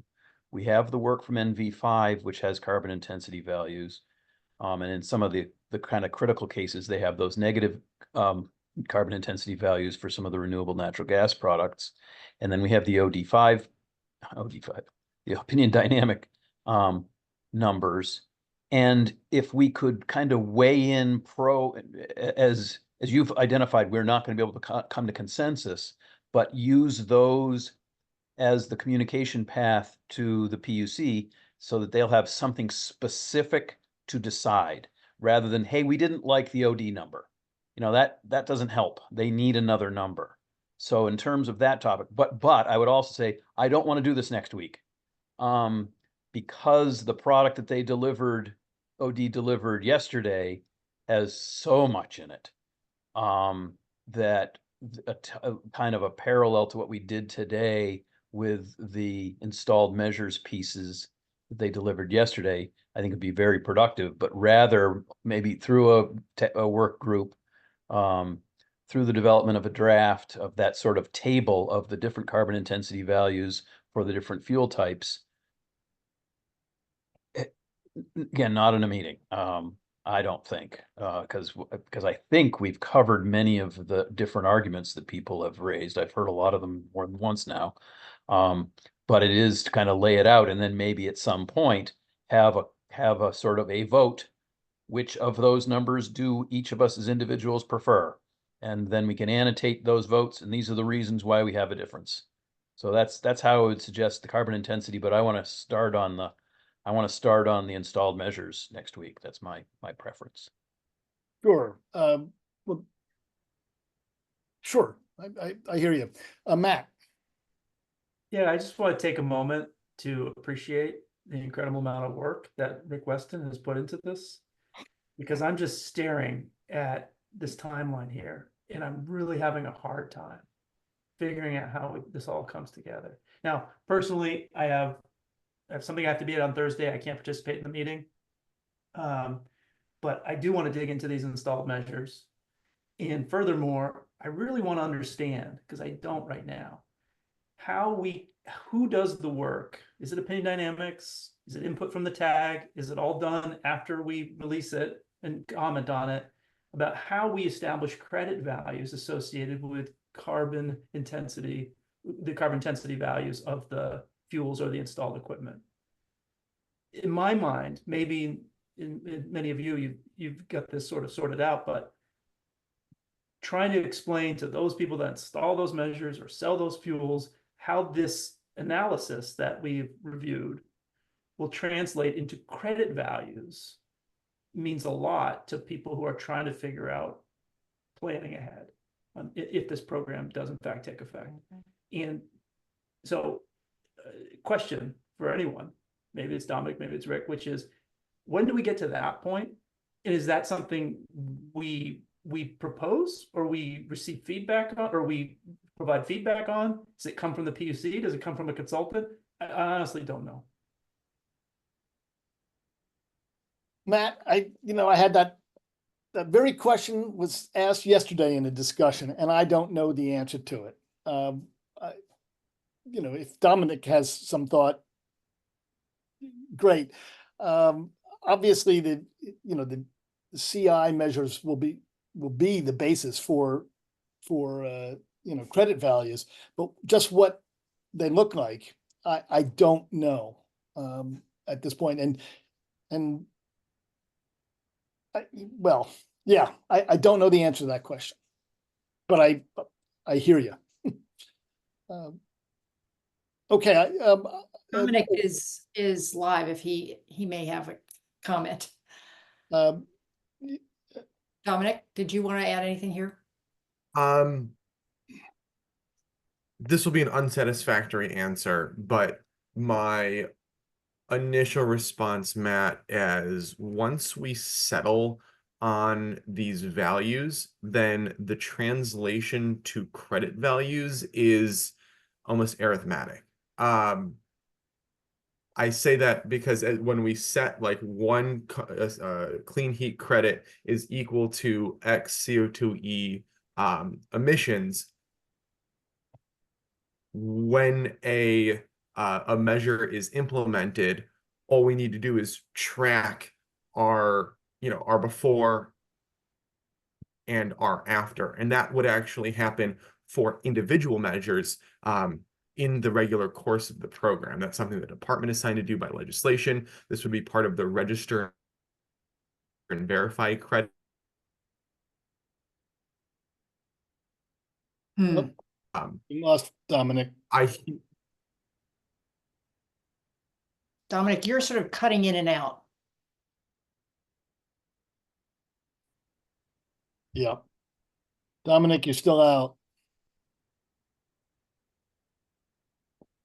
I would only add that while my sense has been that what Dominic says is right, that there is an arithmetic, formulation for this. I think there are going to be some nuances that we haven't appreciated fully.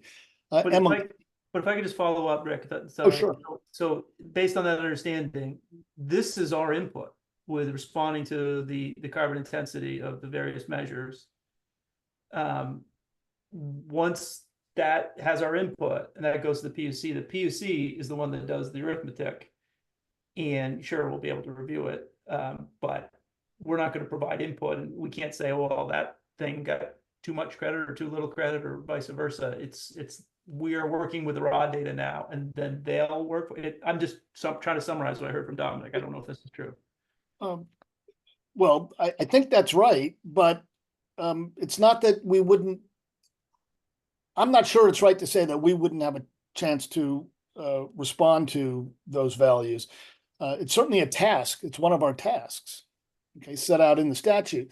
There's a question of when, so I appreciate that. But Dominic, can we hear you now? Oh. Yes, I'm gonna go without video. I've been having some internet problems. From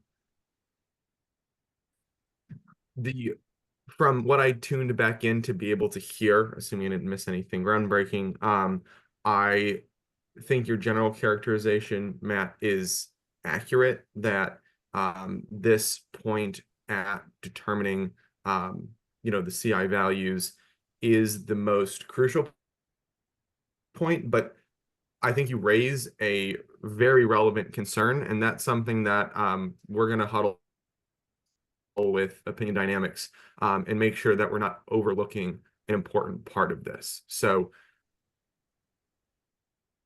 I appreciate you raising this concern, and we'll make sure that we're not overlooking something here.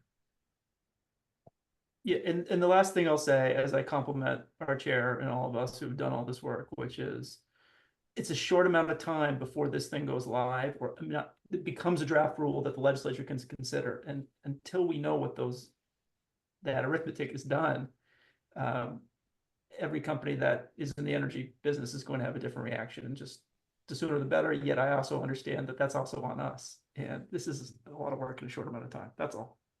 Rant over. So would like to sort of redirect our conversation back to the process. Yeah. So we can sort of get any of your reactions from the tag about how we move this forward. So Emily, you are up next. Yeah, and I have wanted to talk about the process too. I'm just trying to wrap my head around, I guess, the intersection between, just looking kind of at our tag calendar. So we have kind of 3 things coming up. So this is sort of a question rather than a proposal, but so humor me, please. But we have to kind of figure out a way to collect and convey the tag's feedback on the carbon intensity of fuels discussion, which we've pretty much completed, but still needs to be collected in some form and kind of packaged on behalf of the tag. We have to do a whole round of in-depth review of the rest of the TRM, all the installed measures, which we really haven't delved into at all, and will require kind of a similar level of effort. But then in the middle of, and we now have that to review. So we could certainly have a subgroup next week that kind of dives into the installed measure piece and prepares some questions similar to what we did with the fuels. But I guess the part I'm a little bit confused about is that we're also going to have a draft entire rule kind of dropped potentially in the middle of this, which I guess is probably like it's going to reference these resources, but I don't know. At some point, it seems like as soon as we have a rule, we'll have to divert a lot of attention into reviewing that rule and organizing our feedback on the rule itself. So I'm not entirely clear on how this TRM process intersects with the rule review and feedback process and how to sequence everything in an optimal way. Setting the rule part aside, it kind of makes sense to me to have maybe somebody, if Rick is willing, or somebody could volunteer to kind of consolidate the tag feedback received to date on the fuel stuff, and then we could have a subgroup next week work on the installed measure TRM feedback, and then talk about that in 2 weeks at our regular meeting. That kind of makes sense to me, but I just have a question about the publication of the rule in the middle of it. Well, let me just say that our whatever the tag's work is limited to the tasks that it has in statute. So I don't know that the dropping in of a draft rule during all this is going to materially affect what we focus on, because presumably the draft rule will be making, when it comes to our work, we'll be making use of the materials that we're now seeing in some way or another. But we'll see. We'll know for sure on October 1st. You're absolutely right. Whether I or someone can consolidate all the feedback so far on, or tag positions on where we stand on measure characterizations we've seen so far. I don't know that I could get that done in any short period of time, but I'll take that into as under advisement about how to proceed. I certainly, it sounds, well, I'm going to turn to Sam in just a moment. It certainly sounds like we should use a subgroup time next week for a discussion about what we've just gotten from Opinion Dynamics. Matt can't make it. That's unfortunate, but that's, we'll move ahead and then bring whatever we come up with, whatever we talk about, to the full tag in 2 weeks. I'll think about whether I can do what you've suggested, Emily, in the meantime, for the next meeting. Sam, you had something you wanted to say? Yeah, thanks, Rick. Just quickly, that appreciate Emily and Ken's remarks toward next steps. I'm in favor of having a meeting next week, and I should be able to attend that. I think that's all I have. I put my hand down, so please feel free to move forward. Well, the question now, well, Catherine, we can move on because we've set aside time at the end of the meeting for next steps as well. But the question is whether we have a full tag meeting or a volunteer subgroup meeting. I'm hearing a lot of support for a subgroup. I haven't heard anybody suggest that we have another tag meeting next week. So if there is anyone that wants to make the case for another tag meeting next week, now's the time. And the subgroup, we've had multiple subgroups. There was a measures characterization subgroup that was looking more specifically installed measures. There was the biofuel, bioenergy, and then the CI subgroup. I'm up for just taking names of anybody who would like to be on this subgroup for next Thursday. It would probably be about the same time if folks are available, so we don't have to do a Google survey to find out the best time for everybody. But if you are available and interested in participating next Thursday from 9:30 to 11, raise your hand and I'll get it right now. 9:30 to 11 or? Excuse me, 9:30 to 12? Well, I was thinking maybe 10, so Floyd can sleep a little later. Oh, do you want to start at 10? Yeah, would that be all right for the group? 10 to 12? Yeah. I'd like to join, but I have a conflict starting at 10:30, so I'd prefer to have it not shift later if possible, because I'm probably going to be able to join the first half. Okay. Floyd, sorry. That's okay. Okay. 9:30 to 11:30 then. Thank you. Sorry, Floyd. Still, don't take your hand down yet. There's a lot of them. I thought we'll put Rick, together you were proposing 9:30 to 10. I was all over that. Yeah. We'll put together an agenda, and I will try to, and forgive me, I will try to formulate a clearer view of what we have to do and what we need to, where we need to, get some work done, and what we should, what kind of product we should send to the PUC. Forgive me for being vague about it. I've been struggling with it, and I'll be in touch with you all and get your input, and we'll go from there. So I have 10 tag members. That's a quorum. It will be publicly noticed as we have a quorum, and then I'll get it on the calendar after this meeting and send the invite out to all of you. It'll be a quorum, but we don't make decisions. We'll be taking no action. Right. And just, I guess, since we're on this topic, one of the other pieces that we also still have to tackle, and we can take this up in more detail, but we have the public health impacts assessment. And there's a question about how that will get done. So there's a few other things still to be done in addition. Yeah, I've been in touch with Jared, who's been largely has been participating, but often silent.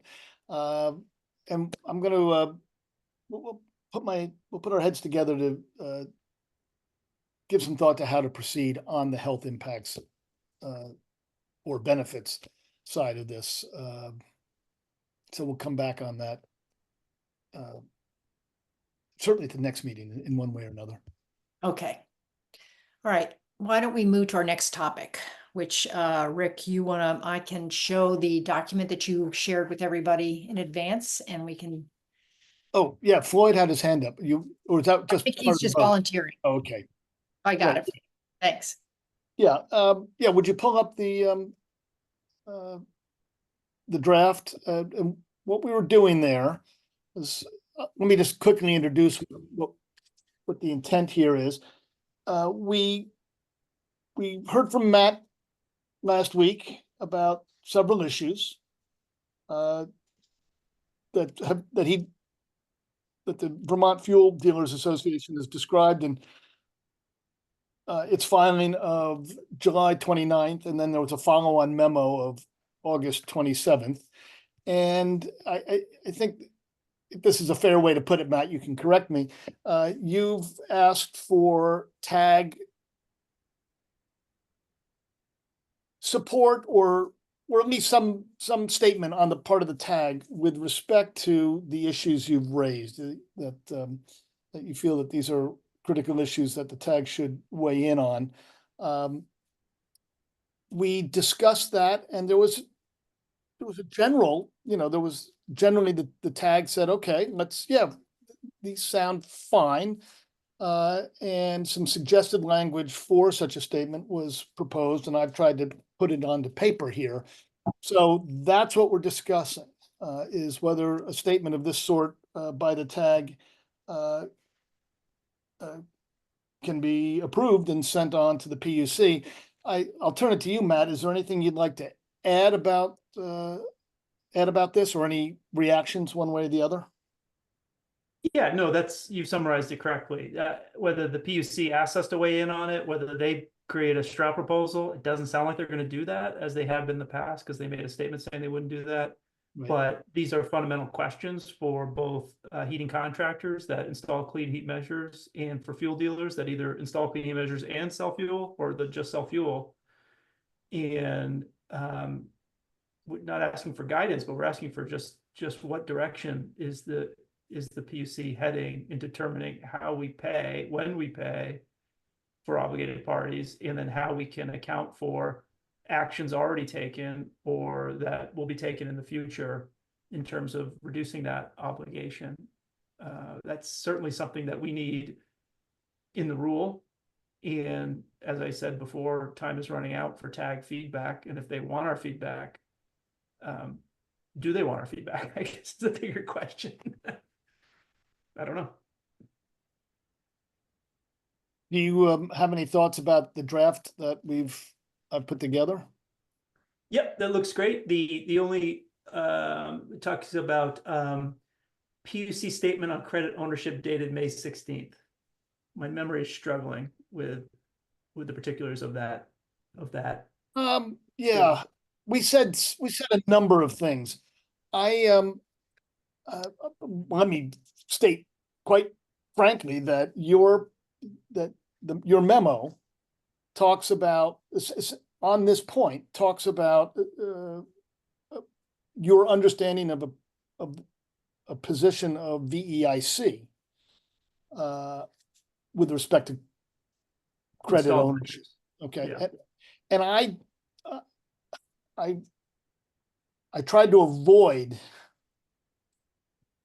addressing that directly here. I don't want to reopen the ownership discussion at this point. I'm confident that the PUC is appreciates your points and that there's going to be some questions about credit ownership, certainly early action credits, the ownership of early action credits that the PUC is going to resolve in one way or another. It just seemed to me that that because we had spoken already on the question of ownership, and it doesn't necessarily directly respond to your point about VEIC, I thought that was the more appropriate way to go. That's fine. I appreciate that, Vic. Yeah, just to summarize for those that are grasping with what we're talking about, the heating contractors have a basket full of clean heat credit forms, and they want to know if they're worth Right.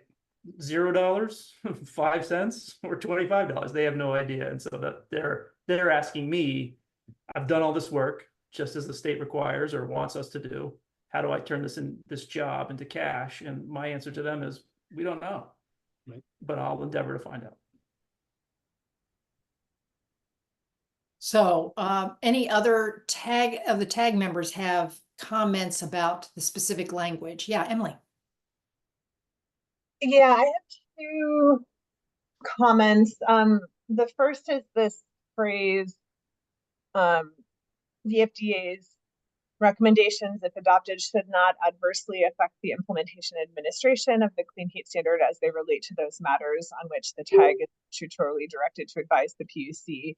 I think we all agreed that many of these topics were sort of outside the scope of the tag, like we're focused on these more technical issues of carbon intensity, et cetera, and less so on the topics raised by VFDA. And I don't know, this just feels like slightly more definitive than I feel comfortable with saying that it should not adversely affect. I think I'd feel more comfortable with saying like these recommendations just don't relate to the matters that we're statutorily directed to advise, because I just feel like I don't know exactly, like it's possible there could be some adverse impact.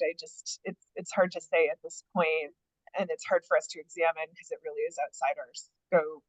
I don't know. So that was one piece of feedback. And then the other, this is maybe like a little bit of a arcane point. So maybe pedantic is the word I'm looking for, but the phrasing of a clean heat fee, I know has been, you know, that gets into sort of like how this is characterized. Is it a fee or a tax or a credit or something more akin to an efficiency charge type thing, is a matter of like active debate and controversy. And in the second paragraph where it says, you know, having to do with establishing and collecting the clean heat fee, I don't want to appear to endorse the language that this is a fee. So, you know, what language do you propose? What would you say? These challenges have to do with establishing and collecting what the memo refers to as a clean heat fee. So it's just a small change, but I just don't want to appear to endorse that the tag like agrees that this is a fee and is comfortable characterizing it that way. What would it be if it's not a fee? I don't even understand the question. It's a credit. It's a surcharge. You know, call it a surcharge rather than a fee? I don't know. It's not described as a fee, I think, in the legislation. And I'm just pointing out that there's like, that's an area of some controversy. I don't think there's any controversy at all. Everyone understands what it is, Emily. It's a fee. This doesn't work without money. How is it described in the legislation? There's a Rick, I think it's the non-compliance payment and essentially just the to be determined financial value of individual credits. The obligations are credit quantities, not dollar quantities. And there is some translation based on whatever hypothetical market prices those credits at that you could describe this way, but maybe just referring to it as compliance costs would solve the problem. So these challenges have to do with establishing and collecting compliance costs. Would that do the job? But compliance costs in my mind, compliance costs means admin costs. I mean, if the compliance costs associated with obligated parties, maybe that's further defining it.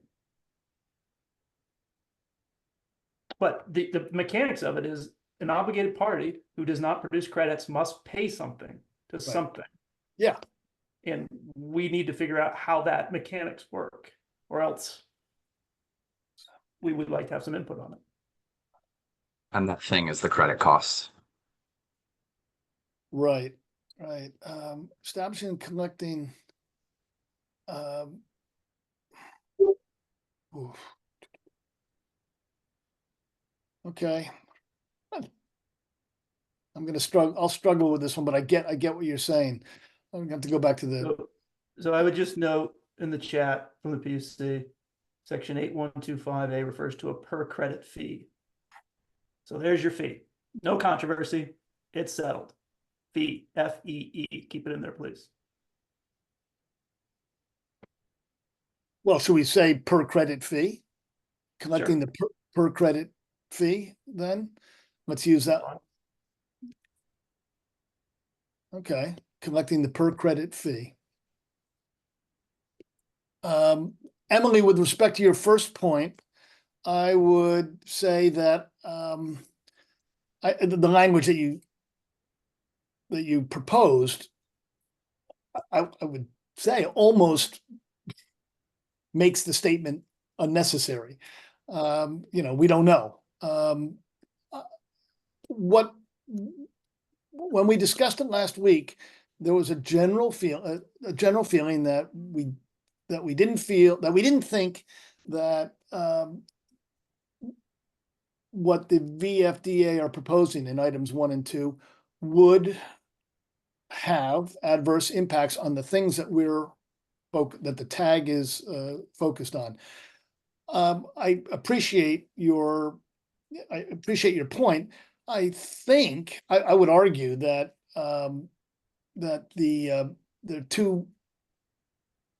two points in this statement that should give you the comfort that I think you're seeking. One is that it says at this time, and then it has the conditional should not, as opposed to will not. So I would recommend not changing that language in the first part of the third paragraph, because I think it already covers the concern you're raising, but others can step in. Emily Roscoe is waiting. I just to circle back, I think I can live with that, although I might, has not been able to identify ways in which, but I can live with it.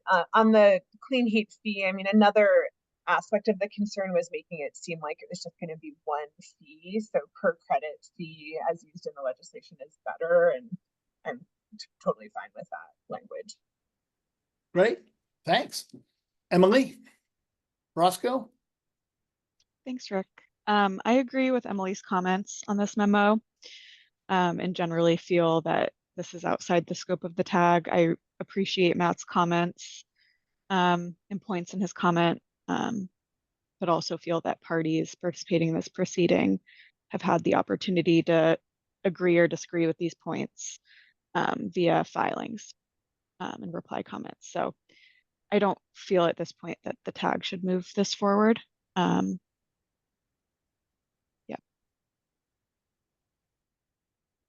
Ken?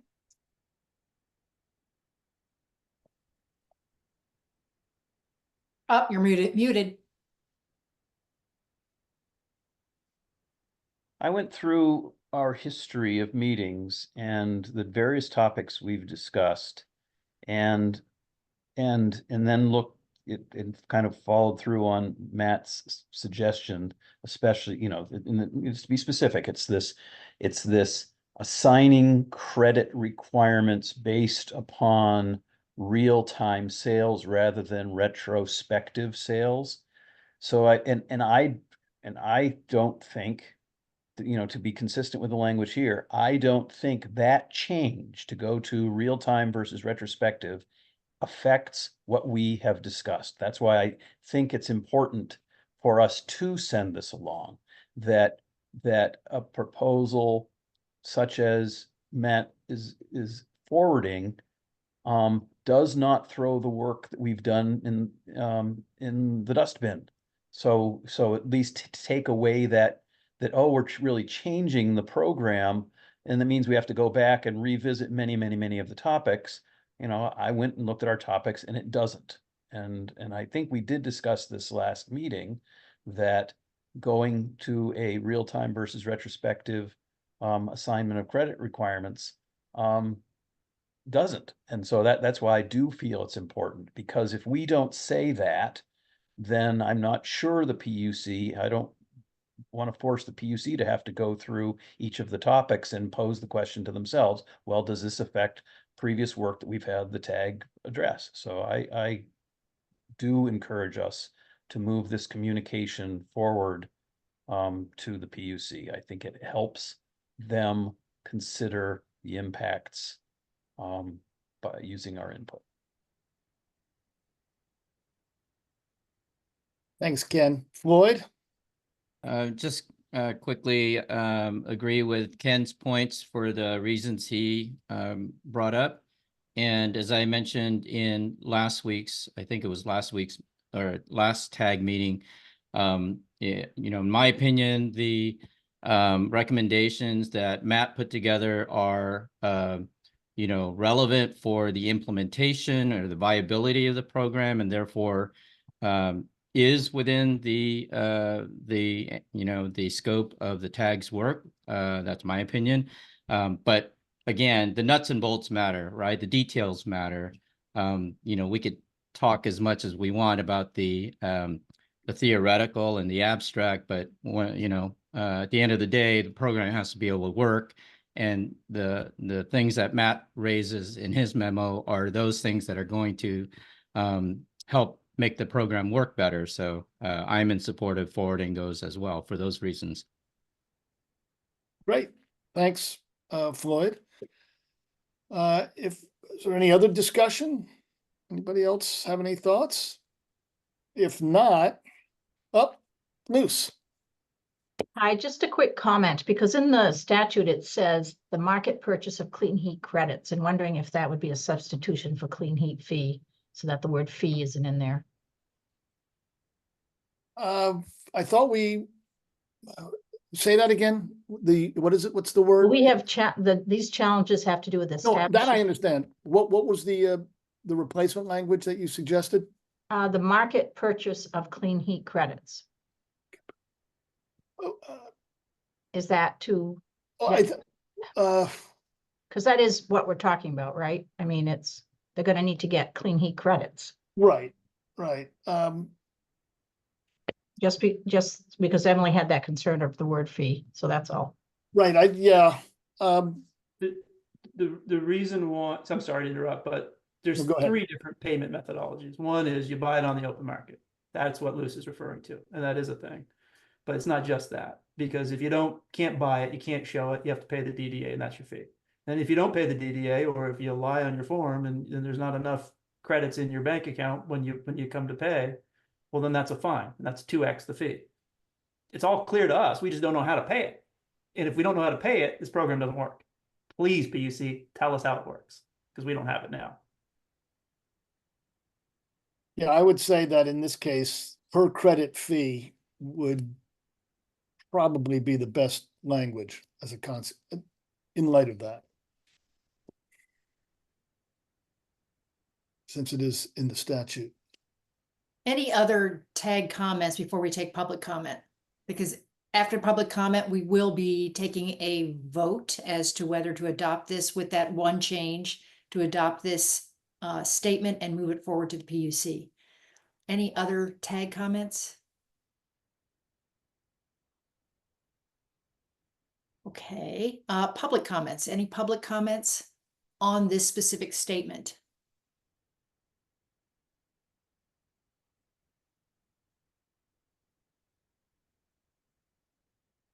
Not seeing any response there. So I will hand it over to you, Rick, to take a motion and a vote. Yeah,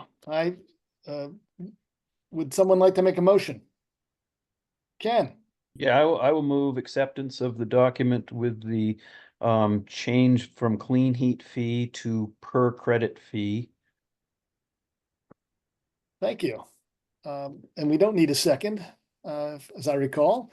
So, all in favor signify by raising your yellow hand or whatever color it is. Okay, let's take a count.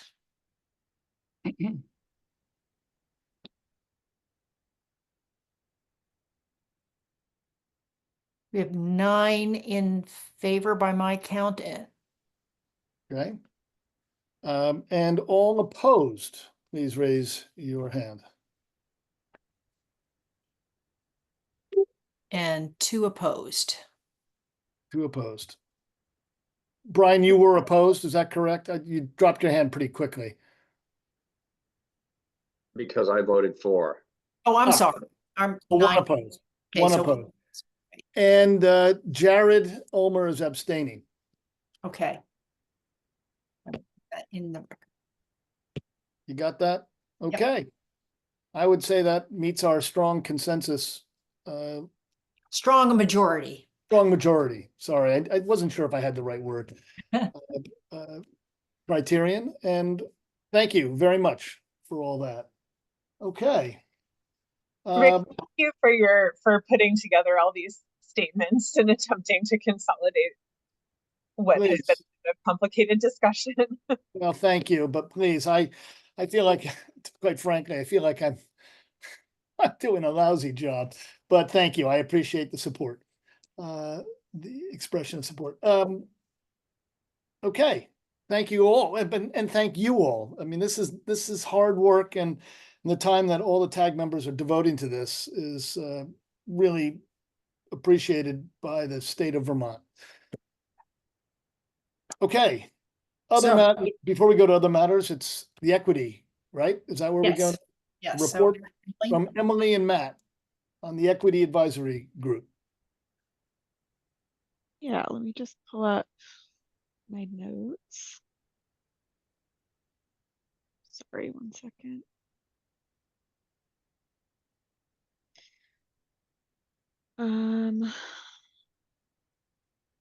So we heard from 2 speakers from Efficiency Vermont at the Speaks Equity Advisory Group. We heard from Nick Navariski and Hillary Andrews, and they presented on low and moderate income consumer insights. We heard from them to help us fill out the demographic section of the report that the group is working on due in January. Insights of that presentation included what Vermonters want Efficiency Vermont to prioritize, mostly in low and moderate income customers, and the reality of benefits and savings for customers on varying projects. We started discussing the potential study, and the group moved a memo forward to the PUC regarding clean heat standard credits for low and moderate income institutions. Recommendations in that memo are around the lines of low and moderate income credits being derived from measures installed or delivered to be derived from property owned or rented by a nonprofit organization. The property must be used to deliver essential services to low or moderate income individuals or households. And the organization has a primary purpose to serve low or moderate income households, and currently receives state or federal funding to provide those services. And you can find that memo, I think, on the PUC website in the meeting materials, and it should be filed if it hasn't already been. And I think that's all the updates I have. I'll pass it off to Matt. Yeah, we just had a broader discussion, I think a very good discussion at the EAG regarding the NV5 report and what the implications are regarding the fee, and the fact that we will produce a report. Mia Watson is doing no slight against Rick Weston, but doing a tremendous job figuring out how to deliver that report. But the reality is our deadline is different. And so we will be delivering the report likely before we know what that fee, because it is a fee, what it will be. So I think the report will reflect from the EAG that here's our analysis, but not knowing what the ultimate cost of this program, that there won't be a thumbs up, thumbs down to the legislature on whether or not to pass it. That's my sense of where we're going with the EAG. Thanks, Matt. Much appreciated. Any questions for Emily and Matt?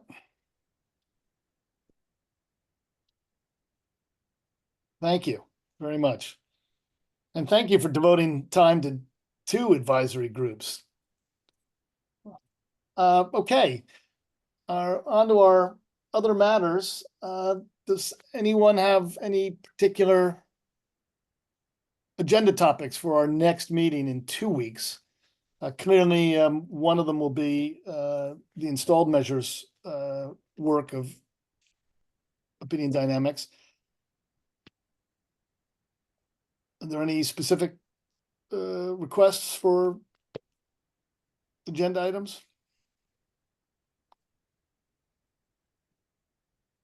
Well, I will certainly add one, and that will be a clearer idea of what our future workload looks like, and what you know, and what I think we need to put together for the PUC.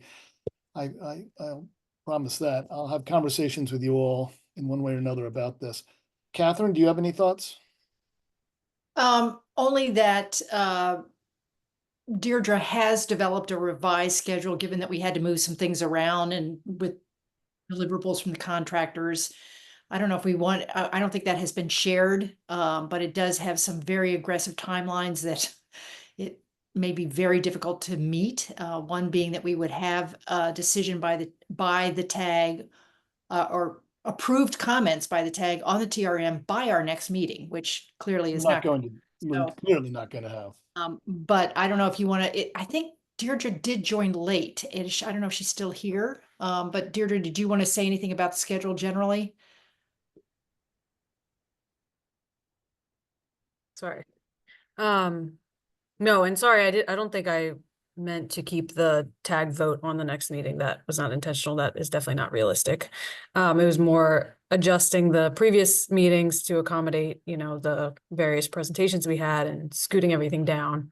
I think probably the thing to do is for leadership and myself to meet in this week and really I mean, my main point is there's so much to do for this group to do on the TRM deliverable that there's probably going to need to be a little divide and conquer going on. You know, there's different groups be working on different things because there's, you know, measured life lengths and public health impacts. And so there's a lot of stuff. So that would be my main recommendation, but certainly we can meet. Yeah. Rick. Let's, I was going to suggest the same, and then we can share a more up-to-date schedule. Yep, that sounds good. You know, And perhaps a subgroup when it meets could come forward with a recommendation of how to tackle all of those pieces too. Sure. Good idea. Yeah, very good idea. Okay. Thank you, Deirdre. And Dominic, thank you for your assistance today. Anything else?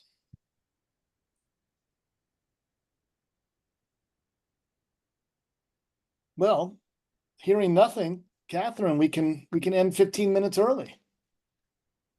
All right. Well, there's the first time for everything. Thank you all. Oh, one last thing. There were some suggestions from members of the public today for TAG actions. We will consider them and you know, add them as we see fit to our agendas. So I just want folks to know that we are hearing you. we have one more public comment. If you're willing to take that, Rick, before we adjourn. 15 Yes. minutes. Yes, Pike. Yeah, my public comment is only that there might be people wanting to speak publicly. You missed, the agenda said 11:45 and that time blew by without public comment period. Thanks. Well, thank you, but we actually had two public comment periods today, so I think we've covered it. But thank you. Okay. With that, thank you very much, all. All right, we're adjourned. Have a good day.